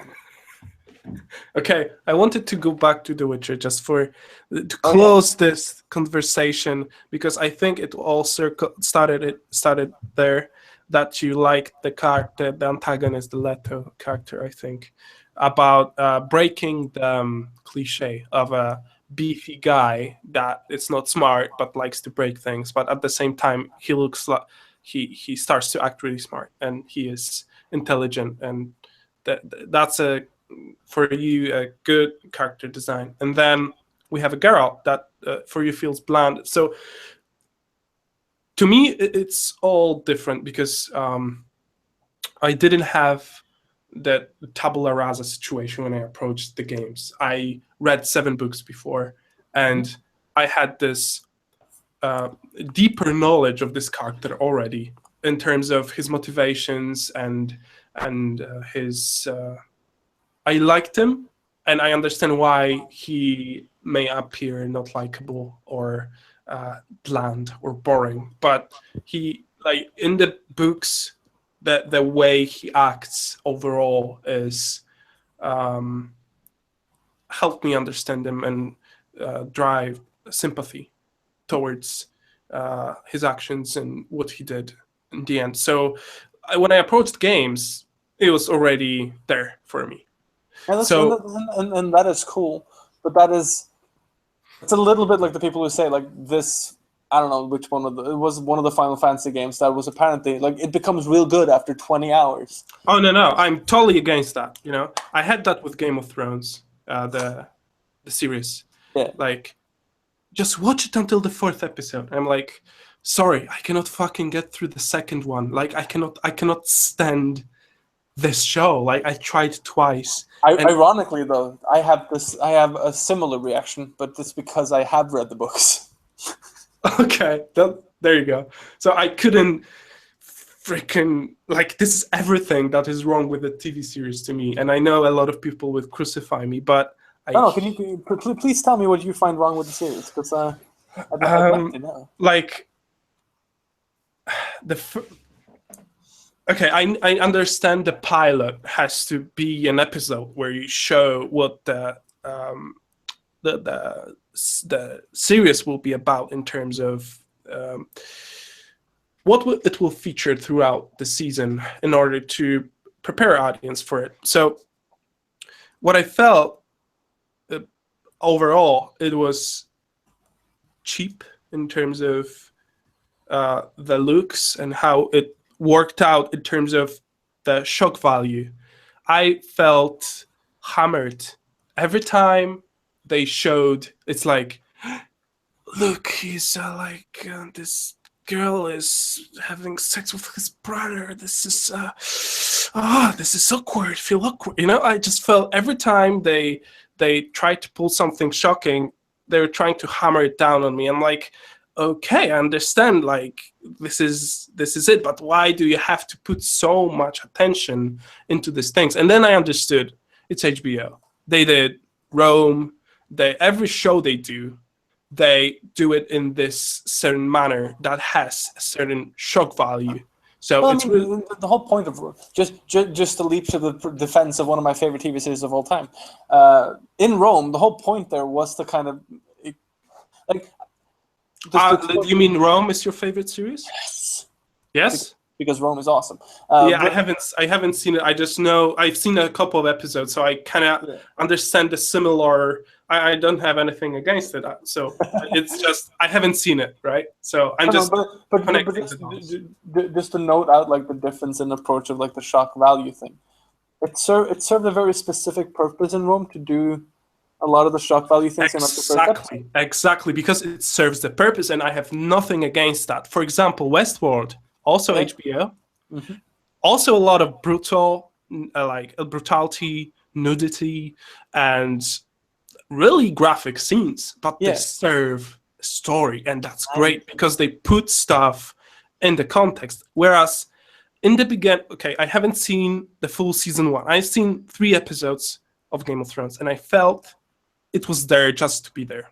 It's just there we need tits. Okay, let's have tits. Yeah, that's a lot of the feeling of that, I think. We need a big barbarian guy fuck small girl. So we need to have this scene in the first or the second episode in order to please the audience. I don't know what audience, but okay. And I don't get it. Like, I don't believe the books are like that. I don't believe it. Like, if I will, and it's weird because this series discouraged me to read those books. I haven't, and I want to try to see if this is the if it's the same way. But like, I didn't have anything to stick to. I felt, I don't know. How do you feel about it? I just felt stupid when I was watching it. I was like. Why there is this? I think a lot of the problem. I think a lot of the problem for me with Game of Thrones, the TV series, is that it's it doesn't feel like it exists in the same world that the books do, and I know that like I'm gonna be trying to walk that fine balance between like criticizing a TV show and not sounding like all I'm saying is the books were better. Because the TV series has some redeeming features, but I think one of the things that are so given about the books is the respect for the source materials that he used to inspire the world. So there's such an obvious understanding of a medieval mindset and a world that exists within the limits of what it would be to be a person living in a medieval world, and so you feel like you're being taken for like this look into an actual existing breathing world that just keeps sort of unfolding in front of your eyes.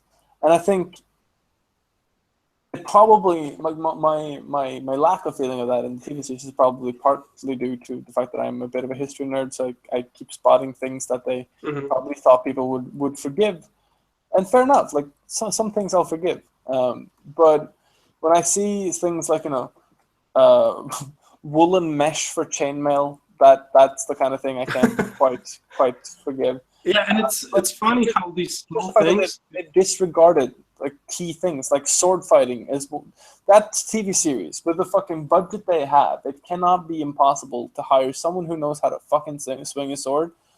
But they made Sean Bean, a guy I know must know how to fight because he was Boromir in the Lord of the Rings, and never before have I cried at such swordsmanship. But he cannot swing a sword for shit in the TV series, and the same with pretty much everyone else.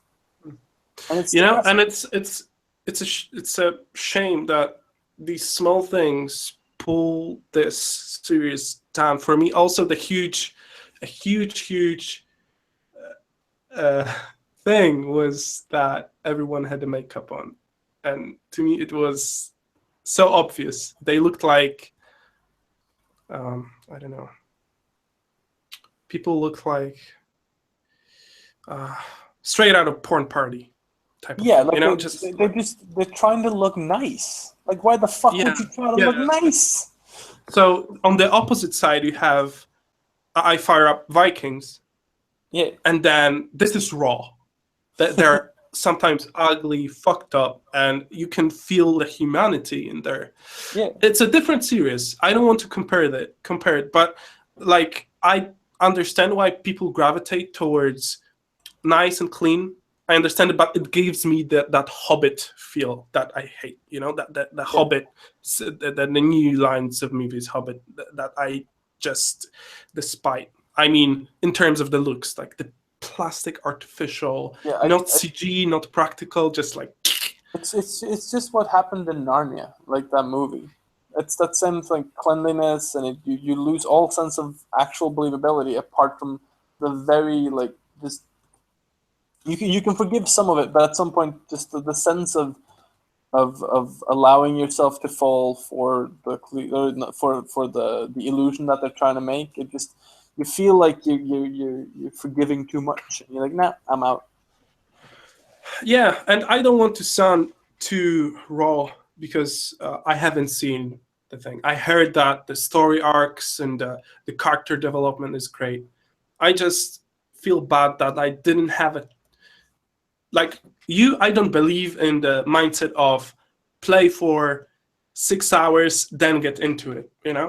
If I don't get into it from the first 5 minutes, I'm out. Like literally, if the guy cares about me as a viewer, I will stick to it. If he hits a different target, I'm out.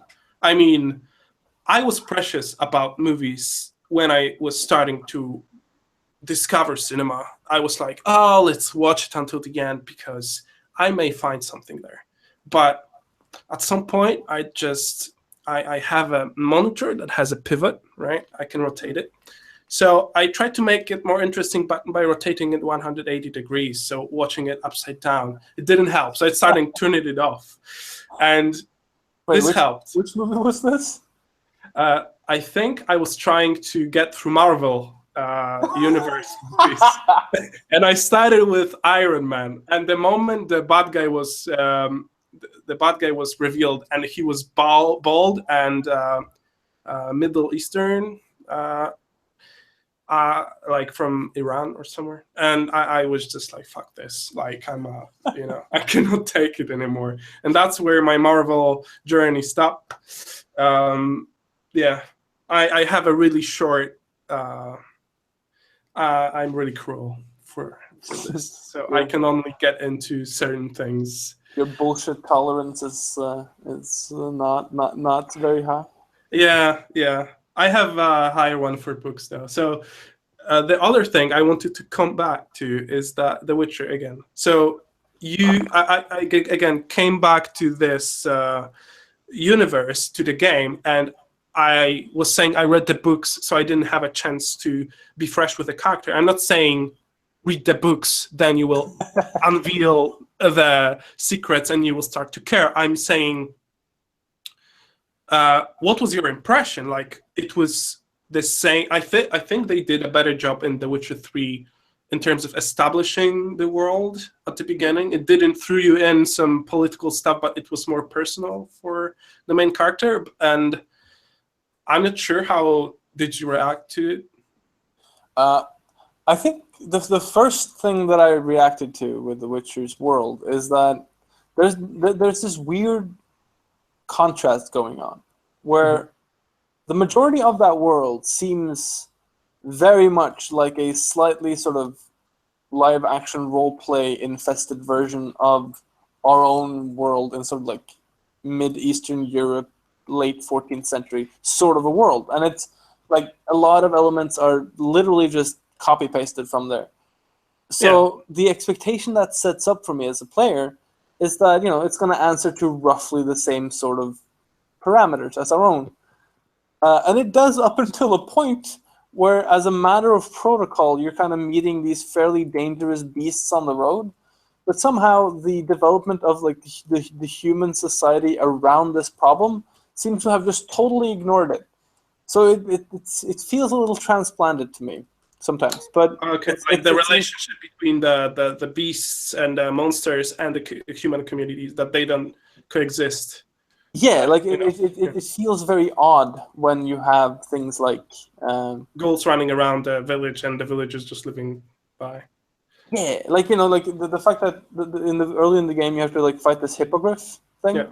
Yeah. And they talk about how there are a bunch of other griffs around and things like that, and you kind of like, you know how aggressive some or most feral beings will be if their territory is threatened. And this thing is a bird. Like, it would definitely, and it's huge enough to kill everyone if you're not like a specially trained monster hunter. So I would expect like each town to have a group of dedicated archers just to fend off things like that. Like, it feels like a lot of the things that you as a character or you as a person in this world have to deal with are not reflected in how that world is created. It's a little bit like you see a lot of fantasy armor that seem to be built for like you're a remedy for the world problems.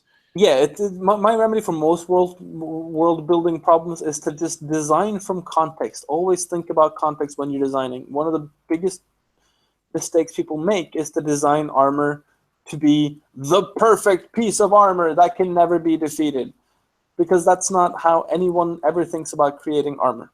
Like, no one has that freedom, no one has that ability apart from like Germans in the late 1700s, no, in the late 1600s, when they made these like incredible suits of armors that are never, like, almost impenetrable. But apart from that, it is literally a lack of knowledge that drives a lot of armor creation. So one has to sort of take on another mindset to do it properly. And I think a lot of people just design armor from the idea of this like glass box where everything is doable and therefore should be done. So your main objection versus getting into this game was world build, like the suspension of belief was too high? Yeah, like, or the demand to suspend the disbelief was too high. Yeah, sorry, my English sucks. That's what I wanted to say. Yeah, I get it. I totally get it. But with me, I didn't even think about it, you know?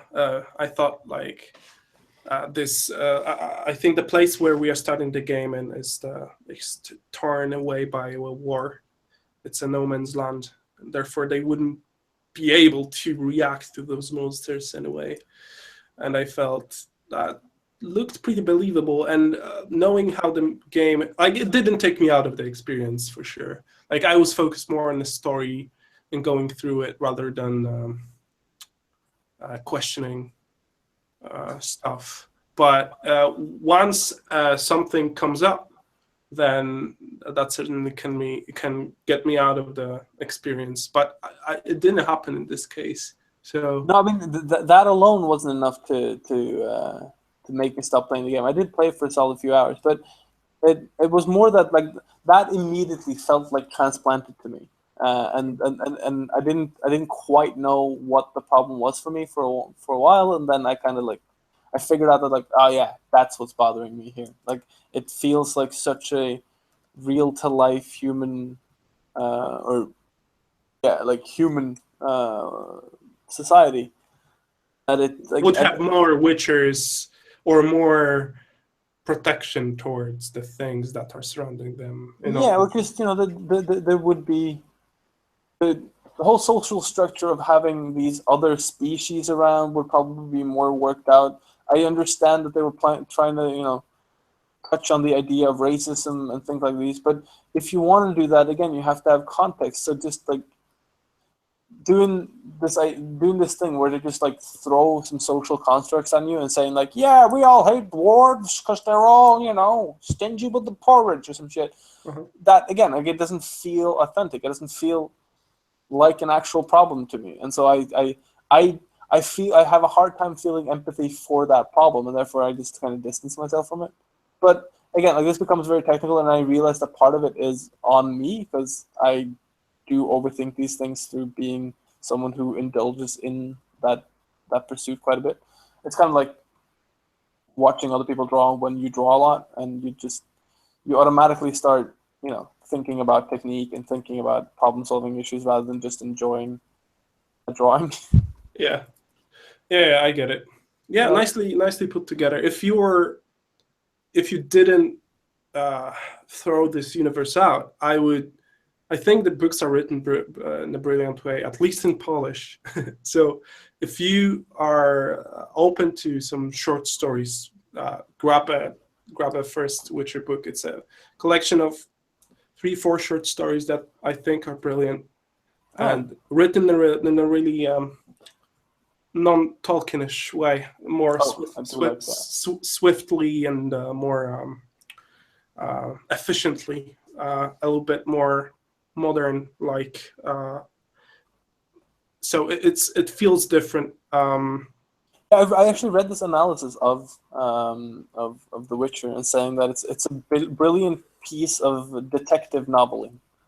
Like it's essentially like a 1950s black noir. Yeah. That's kind of cool. Okay, I like that for a setup, but then I think what that kind of misses though is that I wish they had gone a little further. Like if that was the setup for the game, and that would have been a really cool way of taking fantasy to a new place. And I really wish they had gone further with how they built the universe around it, so that there's a lot of cliches that are cliches in, for example, detective noir stories that aren't necessarily cliches in fantasy, but transplanting one cliche onto another could have been really interesting. So like if the weather around Geralt was like always slightly perpetually raining, and his outfit was it had a few references to being a detective, so that at least you get, because that didn't occur to me at all while playing the game, and then I would have loved that little nudge. Like that would have made the game play probably quite differently for me. The weather system around the main character? No, like yeah, they created this like wonderful weather system, for example, right? Yeah. But they didn't use it for much. It's kind of like the algorithm thing they made for what the fuck is it called? It's there. Like it's not dependent on you at all. It's just what I mean is what's it called? No Man's Sky.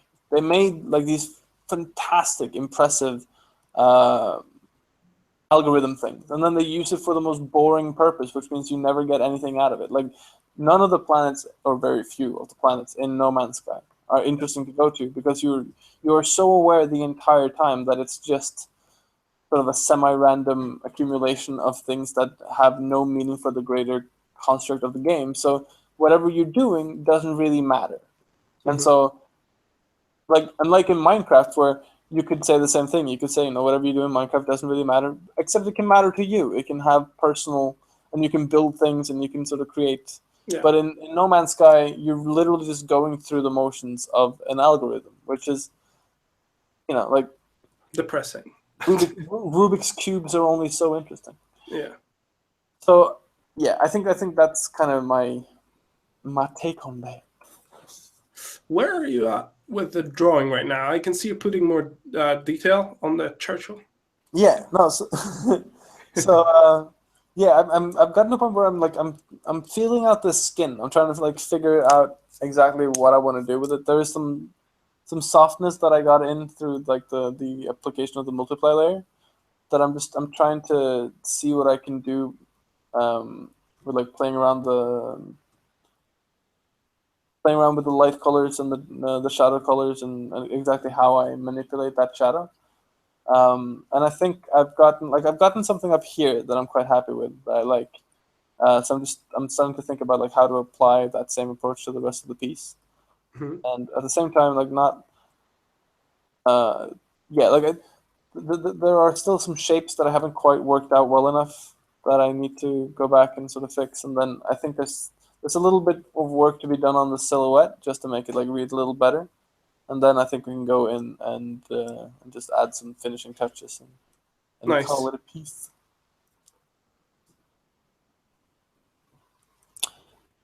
Okay, let's see. The questions. Do you have any questions, guys? Let's see. Let's do a last round of questions while Evan will be finishing this one.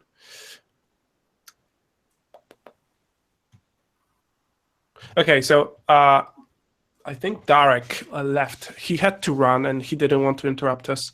I think he had some meeting planned out. So he just says bye and Bye. yeah, bye, Darek.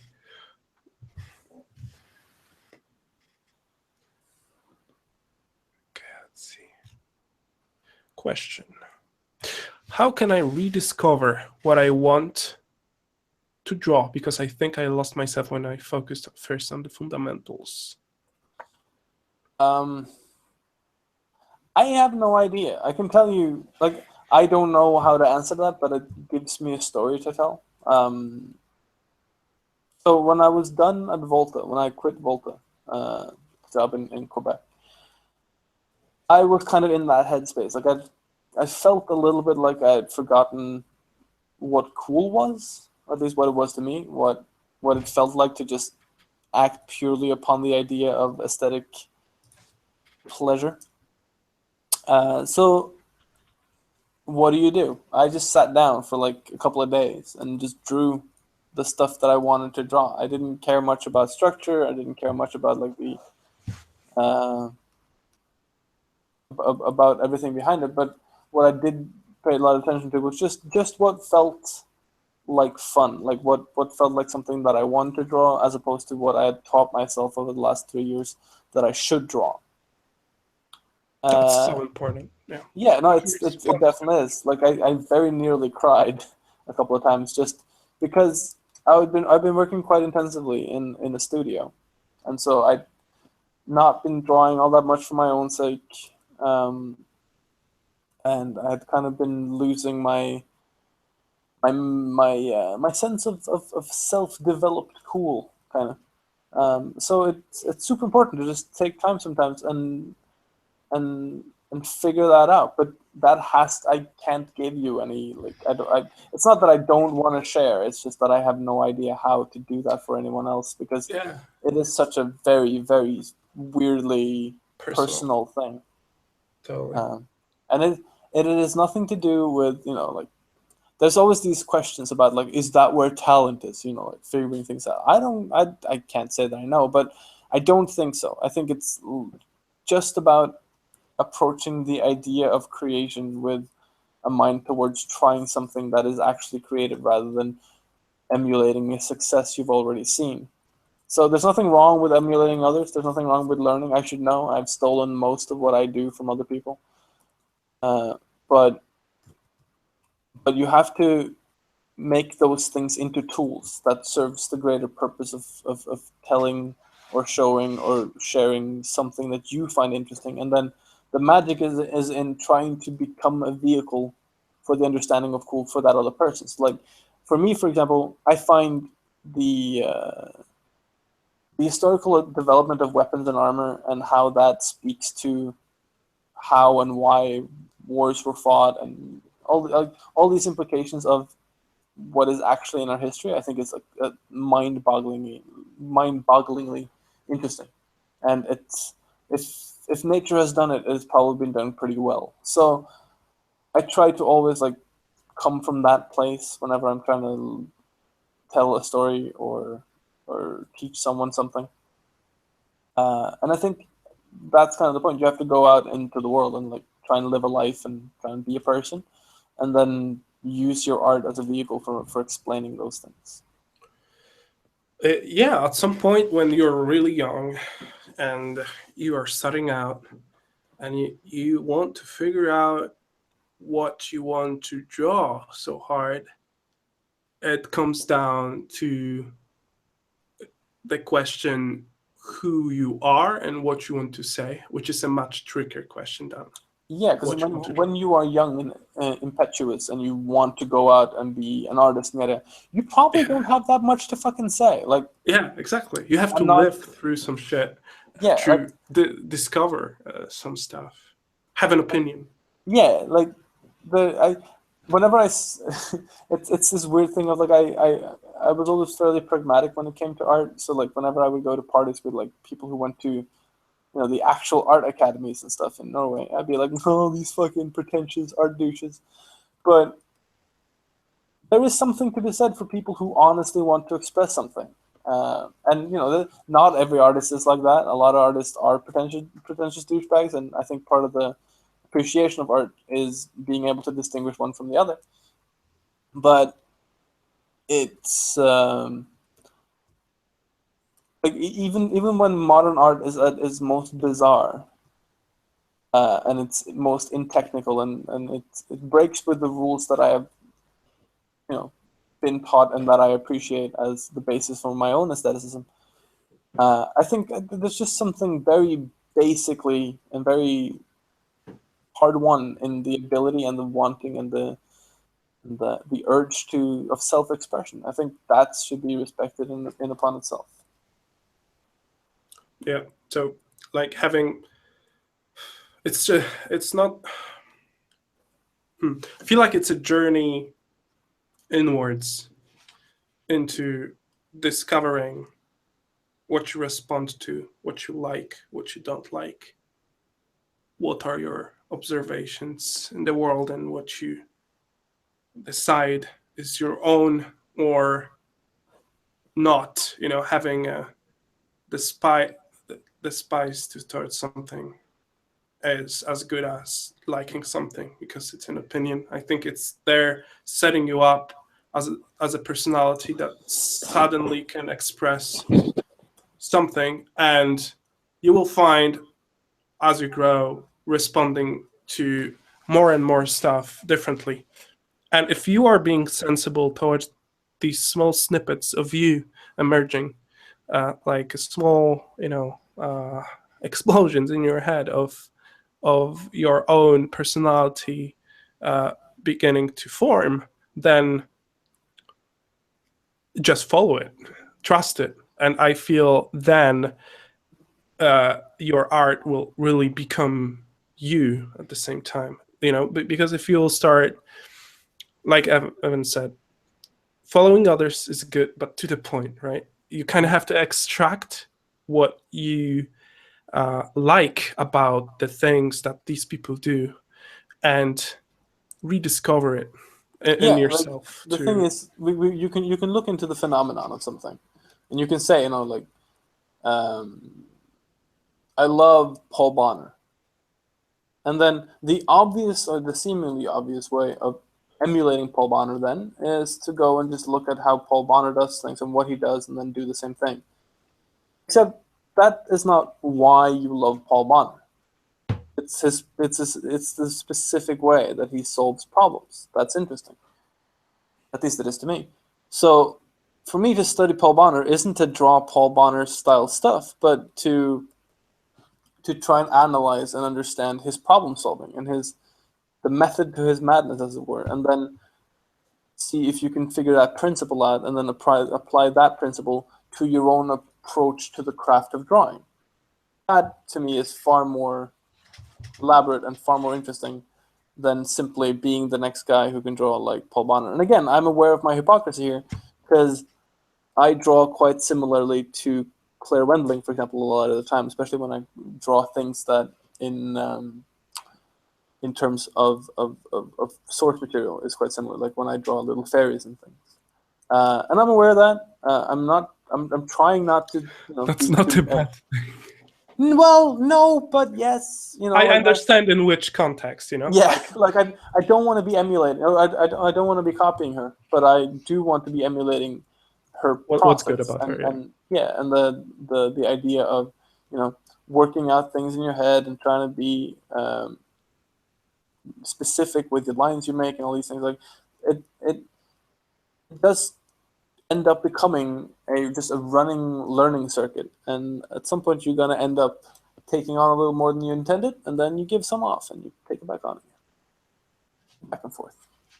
So have your inspirations changed along the years in terms of the drawing as you progress? Have you seen these inspirations change immensely, or these were still the same people that you looked? I think it's become a bigger pool, and there's a lot of them that I didn't expect. Like there was when I was in art school and in high school, I was a fucking terrible purist of things.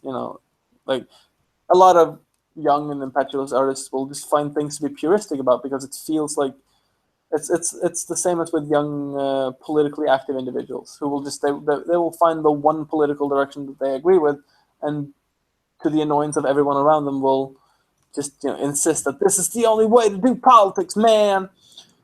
And in the same way, you'll have a lot of artists who go, like, this way of drawing, this way of painting, this way of whatever. It's the only way of doing it, man. Yeah. And then after a while, you start figuring out that no, it's more about principles, and it's more about it's not about like what you think. It's about how you think. That makes you interesting and makes your opinions worthwhile listening to, and makes your drawings interesting, and so on.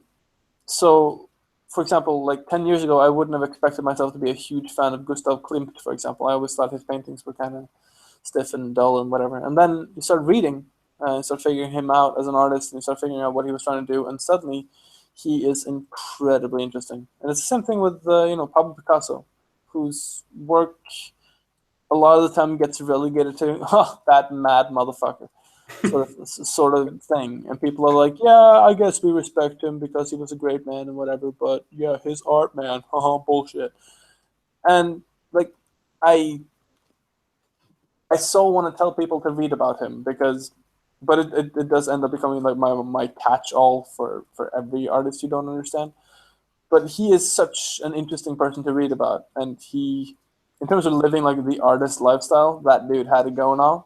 But also just in terms of being an incredibly articulate and able artist who could defend his artistic positions. He was part of, I think, an artistic inheritance in Europe that I think has kind of become lost because of the both of the democratization and the elitism of art. Has kind of interrupted that conversation, but he was so good at framing the conversation and then giving interesting answers to implied questions. That's some great insight into some art history right there. Was it, or was it just a lot of words? No, it was. I think it's great. It's a great note to have that. There are artists that art we not necessarily understand or our first reaction to it is somewhat mixed, but we should always investigate further. I mean, there is tons of stuff about these world famous artists that not everyone likes, but everyone respects, sort of.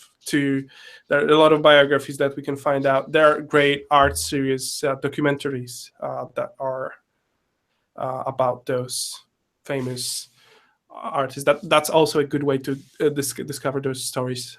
Really personal, and they appear way more human in this manner, and therefore more understandable from our point of view. And to me, understanding that they had really similar struggles. Even though you hear those names like Klimt, Picasso, these are big names in your head, and suddenly, once you read those things or watch documentaries and stuff, suddenly you understand, holy hell, these are the same. These are people made from the same type of material as I am. They had same dot. They've been in different situations, but if they had problems and I have problems, that makes us human. So I guess we are living in the same world, and to me, it's inspiring, at least to say, because then it means you can become something more. Because I mean, same conditions. Just in terms of like that's a very specific lesson. I think in just in terms of like a more or a greater lesson to be learned is, again, like it's about context. You won't understand Picasso unless you understand the world as it were in like the 1920s and 1930s. Oh yeah. However, you also won't understand that world unless you understand Picasso. But out of the context of that time and of that place, Picasso seems weird, and he's hard to empathize with, and you know he was a special kind of flower. But so it's easy to ridicule these artists when they are taken out of their time. But I think it makes and just like I don't know if that's a specific experience that I've had that like art history has been easy to ridicule, or if it's a more collective experience that a lot of people have. But it's just such a happy thing for me every time I'm introduced to or have revealed to me another artist who I had either written off myself or had seen written off as some simplification of the complexity that they're made of. And it's so cool to learn about new artists who you've just had like a passing relationship before. So in terms of taking it back a full 360 to an earlier question, that is one of the ways you stave off artist block. It's like when one mode of inspiration fails, go to another. Go read about something new. Like the guy who made, I don't know if you read about or heard about for example, the Hamilton musical that recently like been huge in America. No. It literally it's about you know the $10 note, right, in America. No. Like in America, they have $1 notes and $5 notes and $10 notes. Okay. Yeah. Okay. Like Sorry, I didn't understand. In America. Okay. Yeah. Yeah. And then on the $1 there's George Washington. On the $5 there's Abraham Lincoln. On the $10 there's this guy called Alexander Hamilton, and he was one of the founding fathers, and he was pretty interesting dude. But like he sounds like a pretty dull dude to hear the greater story about, like me. But then this guy who made the musical, he just read his autobiography and just found like this guy more or less embodied the struggle of the hip hop artist. So he made a hip hop musical about the first Secretary of the Treasury of America. Wow. These are such two different worlds combined. I know. And so like seeing that, I'm like, oh shit, you can use pretty much anything to frame anything. That's cool. And then you have a whole new theater of things to think about. And if you have cool things to think about, you have a hard time getting artist block. Yeah, that's a good way to prevent artist block. Yeah, I've been reading recently that book called Save the Cat about screenwriting, and are we gonna get a Wojtek movie? What? Are you gonna start making movies? No, it's just I'm looking to find a little bit more knowledge about the way movies are constructed, or the screenplay is being written, the very first steps of validating if the idea is right or wrong, or will it work, or like in the context of the movie. Actually, just ancillary to that, I actually had a conversation about something like this a couple of weeks back with my friend Anna Fair. Mm-hmm. We talked about like that thing of like reading a book about writing, and it just immediately reminded me of this thing that Hemingway said, which is, the principal job of the writer is to write. And I always think that that's quite pertinent to the idea of reading about telling a story. One should just start by trying to tell a story and then figuring out how you fucked up. I know so many people who have read screenwriting books and so few people who have actually written a screenplay. Yeah, that's true. And that's, I think, good... you have a good understanding of how people work in general, because that's how people work. They like to feel like they're improving without actually doing the thing that they're doing, right? That they should do. And I completely understand, but I think getting knowledge about certain things, like minimal knowledge before you start, can be good. If you're stuck in it, trying to reinforce your fear of not moving forward, and then you're stuck into the theoretical phase. You're starting the theoretical phase and not moving anywhere else from it. Sure, that's wrong. But I think you may be generalizing a little bit too much in the other direction. I understand that, yeah. Iterating quickly. So trying to fail as much as possible is important. But at the same time, I think it's efficient to get a little bit of knowledge ahead. And then it's like with a drawing, you have to... The growth of one, I think, can be... It's not linear again. So I think that the minimal amount of knowledge you can get at the beginning can... merits of work as opposed to study. Sorry again? If you're talking about the general merit of study before work, then I agree. But I think the thing is, like, if you want to use the analogy of drawing or painting or however, you didn't start your drawing by reading a book. You started by drawing, and then at some point you got enough into drawing that you want to learn more about it. But I think... Yeah, but if we would go about that compared to screenwriting, then I would waste a ton of time. Is it a waste? Yeah, is it a waste? But it's saved by reading one page of a book already, and I know it. So what is it I'm saying is that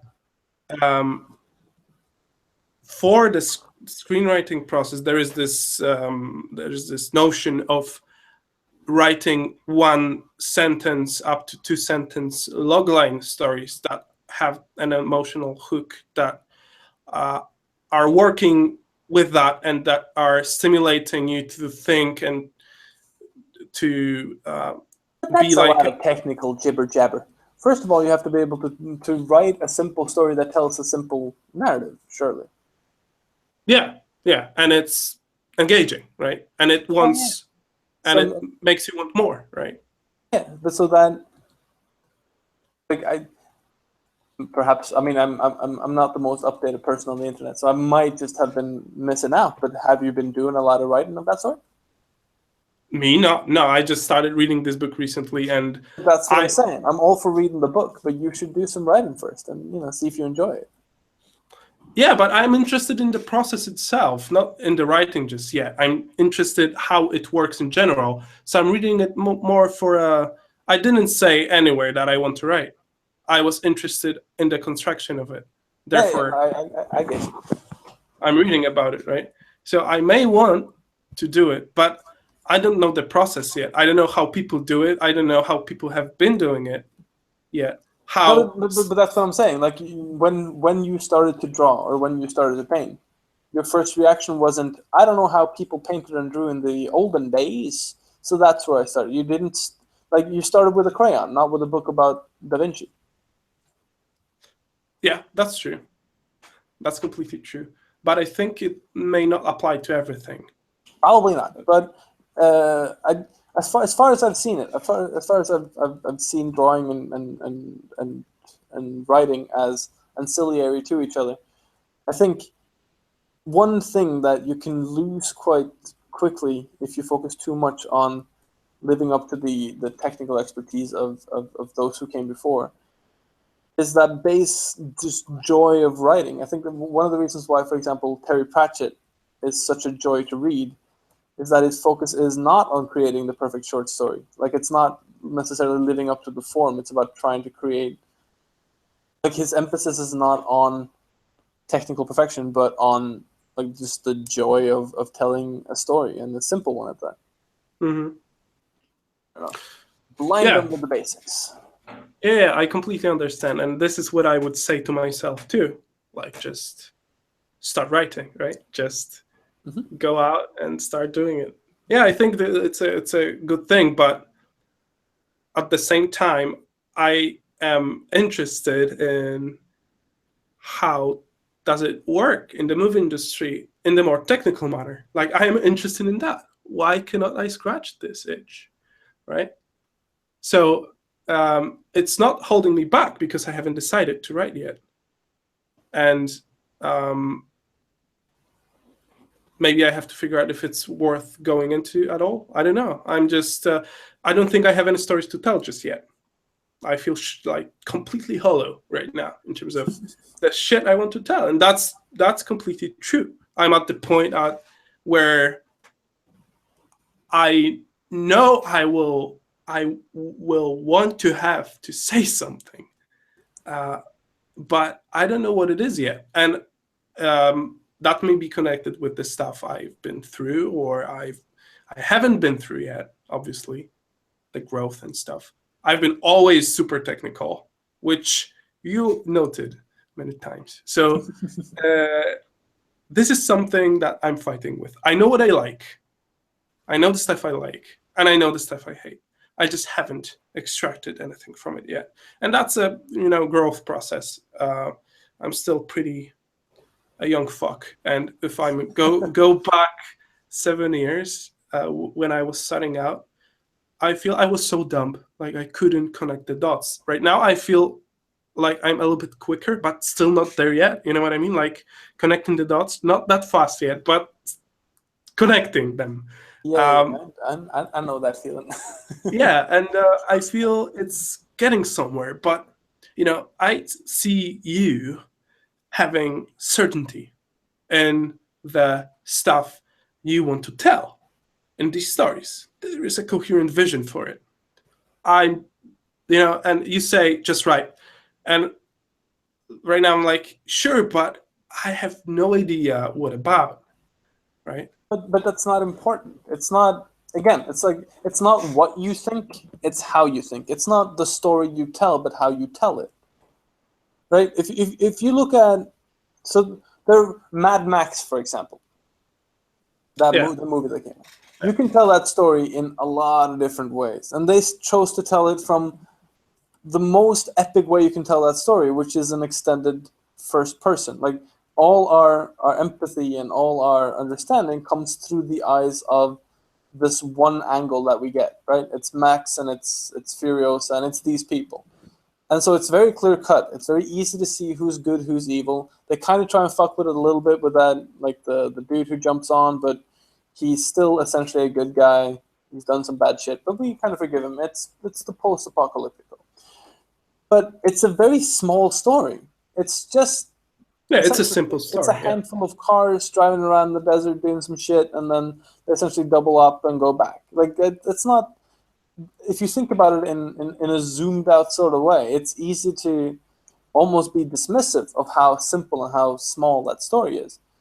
But the way we see it, the way the story is told to us, is an incredibly epic, almost like, post-apocalyptic saga, where we get these ideas and these short glimpses into a society that has fallen but tried to build itself up again, and then fallen again, and we get to see like a few of the little conflicts, and we get to see like so much stuff.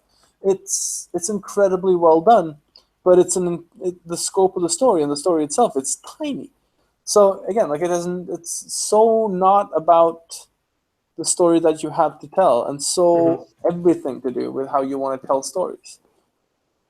I think far more importantly than coming into the conversation of storytelling and film writing and all that stuff with the hardcore knowledge of of what has gone before. I think a self-developed idea of how stories are told, not necessarily self-developed, but bringing something new to the table usually means going for inspiration and information in places that haven't been, mined to death before. So, and one way of finding such a reservoir is to look inside yourself, because no one's lived in your body before, most likely. Most likely, right? Yeah. I'm being possessed every day. I can't say anything for sure these days. Yeah, right. Yeah, I think you're right. This is certainly a way to go, but yeah, dude, I have to come to that. Like you're saying it, okay, but I don't feel like I'm there yet in terms of understanding it and connecting the dots on my own. So it's the same like with reading those books. You read them and you think you've managed to go over those obstacles that the books are mentioning, but then you start to write, paint, do whatever, and these obstacles are there and you have to overcome them by yourself. So yeah, the earlier you start, the better. So for you, the best was to do what exactly in terms of storytelling and It's just to do. Like I've always, I've been writing a lot of like small things for a long while, and it was like I usually like every year I go to like live action role playing events with some friends of mine.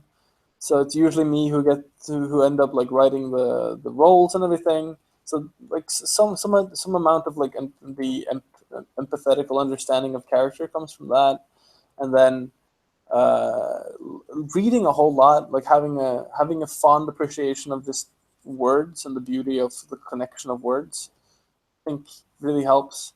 So when I quoted Mark Twain in saying that quoting Hemingway, I mean, in saying that the function of the writer is to write, is that the function of the chauffeur is to drive and the function of the draftsman is to draw. It's not that it's the only thing you can do, but it's what you need to love to do for you to get anything out of that vocation.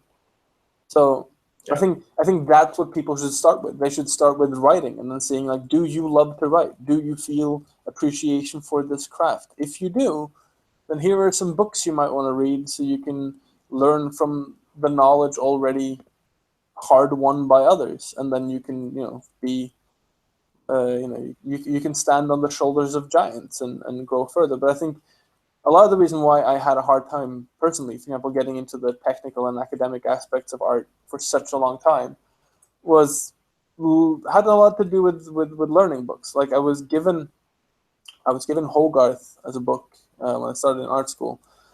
And I'm not a huge fan of Hogarth. Like Hogarth is good for some things, but it just immediately like I identified Hogarth's figures as like, these are not figures I want to draw. And so because my reaction was kind of childish, it took me a while to get into that sort of learning because it was just so intimidating. There was just so much information there to solve problems I had no idea I would have to solve. Mm-hmm. So figuring out whether or not the panoply of one artistic pursuit is something that you are willing to engage with and invest yourself in, I think is like it reads off so well when people then get into the academic bit of the artistic pursuit, because they then realize that this is nothing but building blocks. These are just tools for me now. These are things where I can use them to serve this higher purpose that I have already discovered. But I think the search for that purpose, and I'm starting to sound like a goddamn art hippie now, so I'm gonna stop. But yeah, I think just in terms of making life a little simpler for oneself, in like if you're gonna pursue art as a living, it's not gonna be easy anyway. So, and I say that as coming from maybe the most privileged position you can in this world. So, and I still got lucky. So it's. Oh, do you think it's lucky? Well, I'm not saying that all of it is luck, but I'm saying that I have been incredibly fortunate in friendships I've made, in contacts that have sort of randomly paid off, and like I'm aware of the privilege of my birth and my background. I'm aware that I've had to work a lot less hard than a lot of people had to for be able to be able to take the necessary steps to get into this line of work. And I have been somewhat frugal, so I haven't had to deal with things like student loans, which has paid off in terms of being able to invest myself emotionally and monetarily into other things. And so, like, you know, I think one should one should think. And I'm getting into some pretty pretty heavy things there, but no, like taking the time to think seriously and think honestly about why you want to spend, you know, a good portion of your life learning a craft that is about self-expression in the end. Figure out if you want to self-express. If you do, then this is a great way of doing it. Beautiful words. Thanks. From Evan. So we are 3 hours in right now. Really? Yeah. Time flies. So let's see if we can put some final touches on this beautiful painting you did of Churchill. I cannot stop seeing a Churchill in there. Like a really old and cancer bereft. Yeah, like resurrected. That looks great. So we'll be wrapping up in a couple of minutes. I don't want to stress you too much. That's been one of the longest sessions we did from the past 10, I think. So That was quick. Yeah, Jonas is gone. Darek is gone. They cannot make it into fucking 3 hours anymore. Can you see that? No, I'm kidding. Darek had to run at, like, Jonas is in Japan. It's like already 3 a.m. there, I think, right now. So, yeah, we will be trying to be back with more sessions for you guys. But it's hard to make those happen and make them still interesting, and to have guests that are so generous as Evan, with their knowledge and enthusiasm that they share with us. So we will try as much as possible to be back, but we still want to be genuine. We don't want to force anyone. We don't want to force ourselves, and we don't want to play somebody else. So this is if there will be any level up in the future, it will be genuine, and we'll try to be the same, basically. So make sure to go and check out our Facebook group. There's a lot of stuff happening in there. If you're looking for feedback, that's the place to go. There's a lot of cool people commenting in there. If you are looking for more person-to-person type of encounters, if you feel lonely a little bit, studying every day or drawing every day in front of your PC and being alone, and maybe you don't have any peers around, and go to our Google Hangouts rooms, and I'm there sometimes, and I talk to other people too. They're great from all over the world. It's pretty interesting to talk to other people like that. It's weirdly similar to these conventions, but a little bit less intense, a lot less intense. Yeah, Evan knows something about that. You've been to a lot of conventions can be pretty. You need some downtime from time to time. Oh shit, yeah. That was my first Ryan horse last year. Yeah. And yeah, it was really great. I loved it. It's really fun, intense. I don't want to start like a shitstone, but I'm a little worried though about like the whole like it growing so much. It's getting very big, and I'm starting to be worried about like the whole ability to maintain it so well while still trying to get as many people in there as possible. Yeah, I don't have any. I cannot compare it to other editions because I haven't been there. So I'm not sure if they're growing or not. I heard on the last day, I think they're trying to expand it, right? Yeah. They're trying to expand it. So I'm a wee worried about that, but I quite like the Trojan horse. Yeah, it's a tough deal. So from what I heard, it's to manage it and to be affordable for them to make it. Yeah, Andre, the guy who runs the Trojan horse, he's a goddamn hero. Yeah, we've had him here on Level Up with Scott Ross together talking about Tryon Horse. You can check out one of those sessions. These are guys that are fully dedicated towards this event. They're working full year on it, and I think it's a great experience for anyone who enjoys art and wants to discover. And the talks are great too, and the community super fun, somewhat religious sometimes. Yeah, a little bit. Yeah. All right. So, I think what pretty would much- you do to? Yeah, you've defined more of his facial features. Yeah, at this on- point, it's just like it's just trying to work on that that spatial read and just making it feel the way I wanted to feel, getting that weird sense of slightly altered humanism. I kind of forgot to do the whole jewel in the eye thing, so that And was that's not a hard thing to fix, right? no, but at this point I don't think it's gonna read that well, which is problematic. So I think Yeah. I'm gonna leave it out. I'm gonna be Right. bad at playing my own game. Yeah, but to adjust in the way.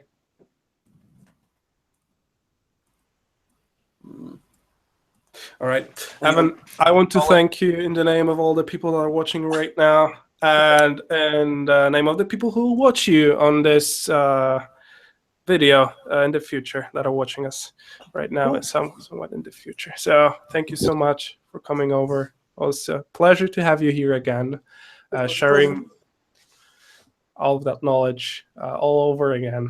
And yeah, make sure to follow Evan on his Instagram and his Facebook. You'll be crying with the tears of happiness every time he posts. These are beautiful. Make sure to follow him. It's not that I'm not following him here. I'm following him, okay? I'm not logged in. I'm not logged in. Chill out. So yeah, thank you again. Let us know when the book comes out. We'll know when it comes out, but when the Kickstarter's on, I will try to spread the word, and I'm crossing my fingers for it to be the best. And yeah, I can't wait for it. Thank you so much for coming over. Thanks, man. Yeah, bro. Good luck with all of the stuff you have to do on this exciting project you are talking about, and the book itself. Oh yeah, it's gonna be an interesting year. Yeah. Thanks, guys, for tuning in. We'll let you know when we'll have more stuff prepared for you. We'll try to come up with something, and for God's sake, just draw, right? Yeah. put some lines on paper. It's Put some. That sounds less like I have to do something, more like I can do it. That's fun. Yeah. It's it's again with the Hemingway, but half of the work is putting the ass to the chair. So sit down and put some lines down and see how you feel. Oh yeah, boy. All right, Evan. The only thing I would ask you for is if you could post this beautiful Churchill thing on our. I'm gonna clean it up a little more, and then I'll post about it. Oh, that's great. That would be great to see also. Thanks again, and see you later, man. And see you guys later. See you. Cheers. Bye.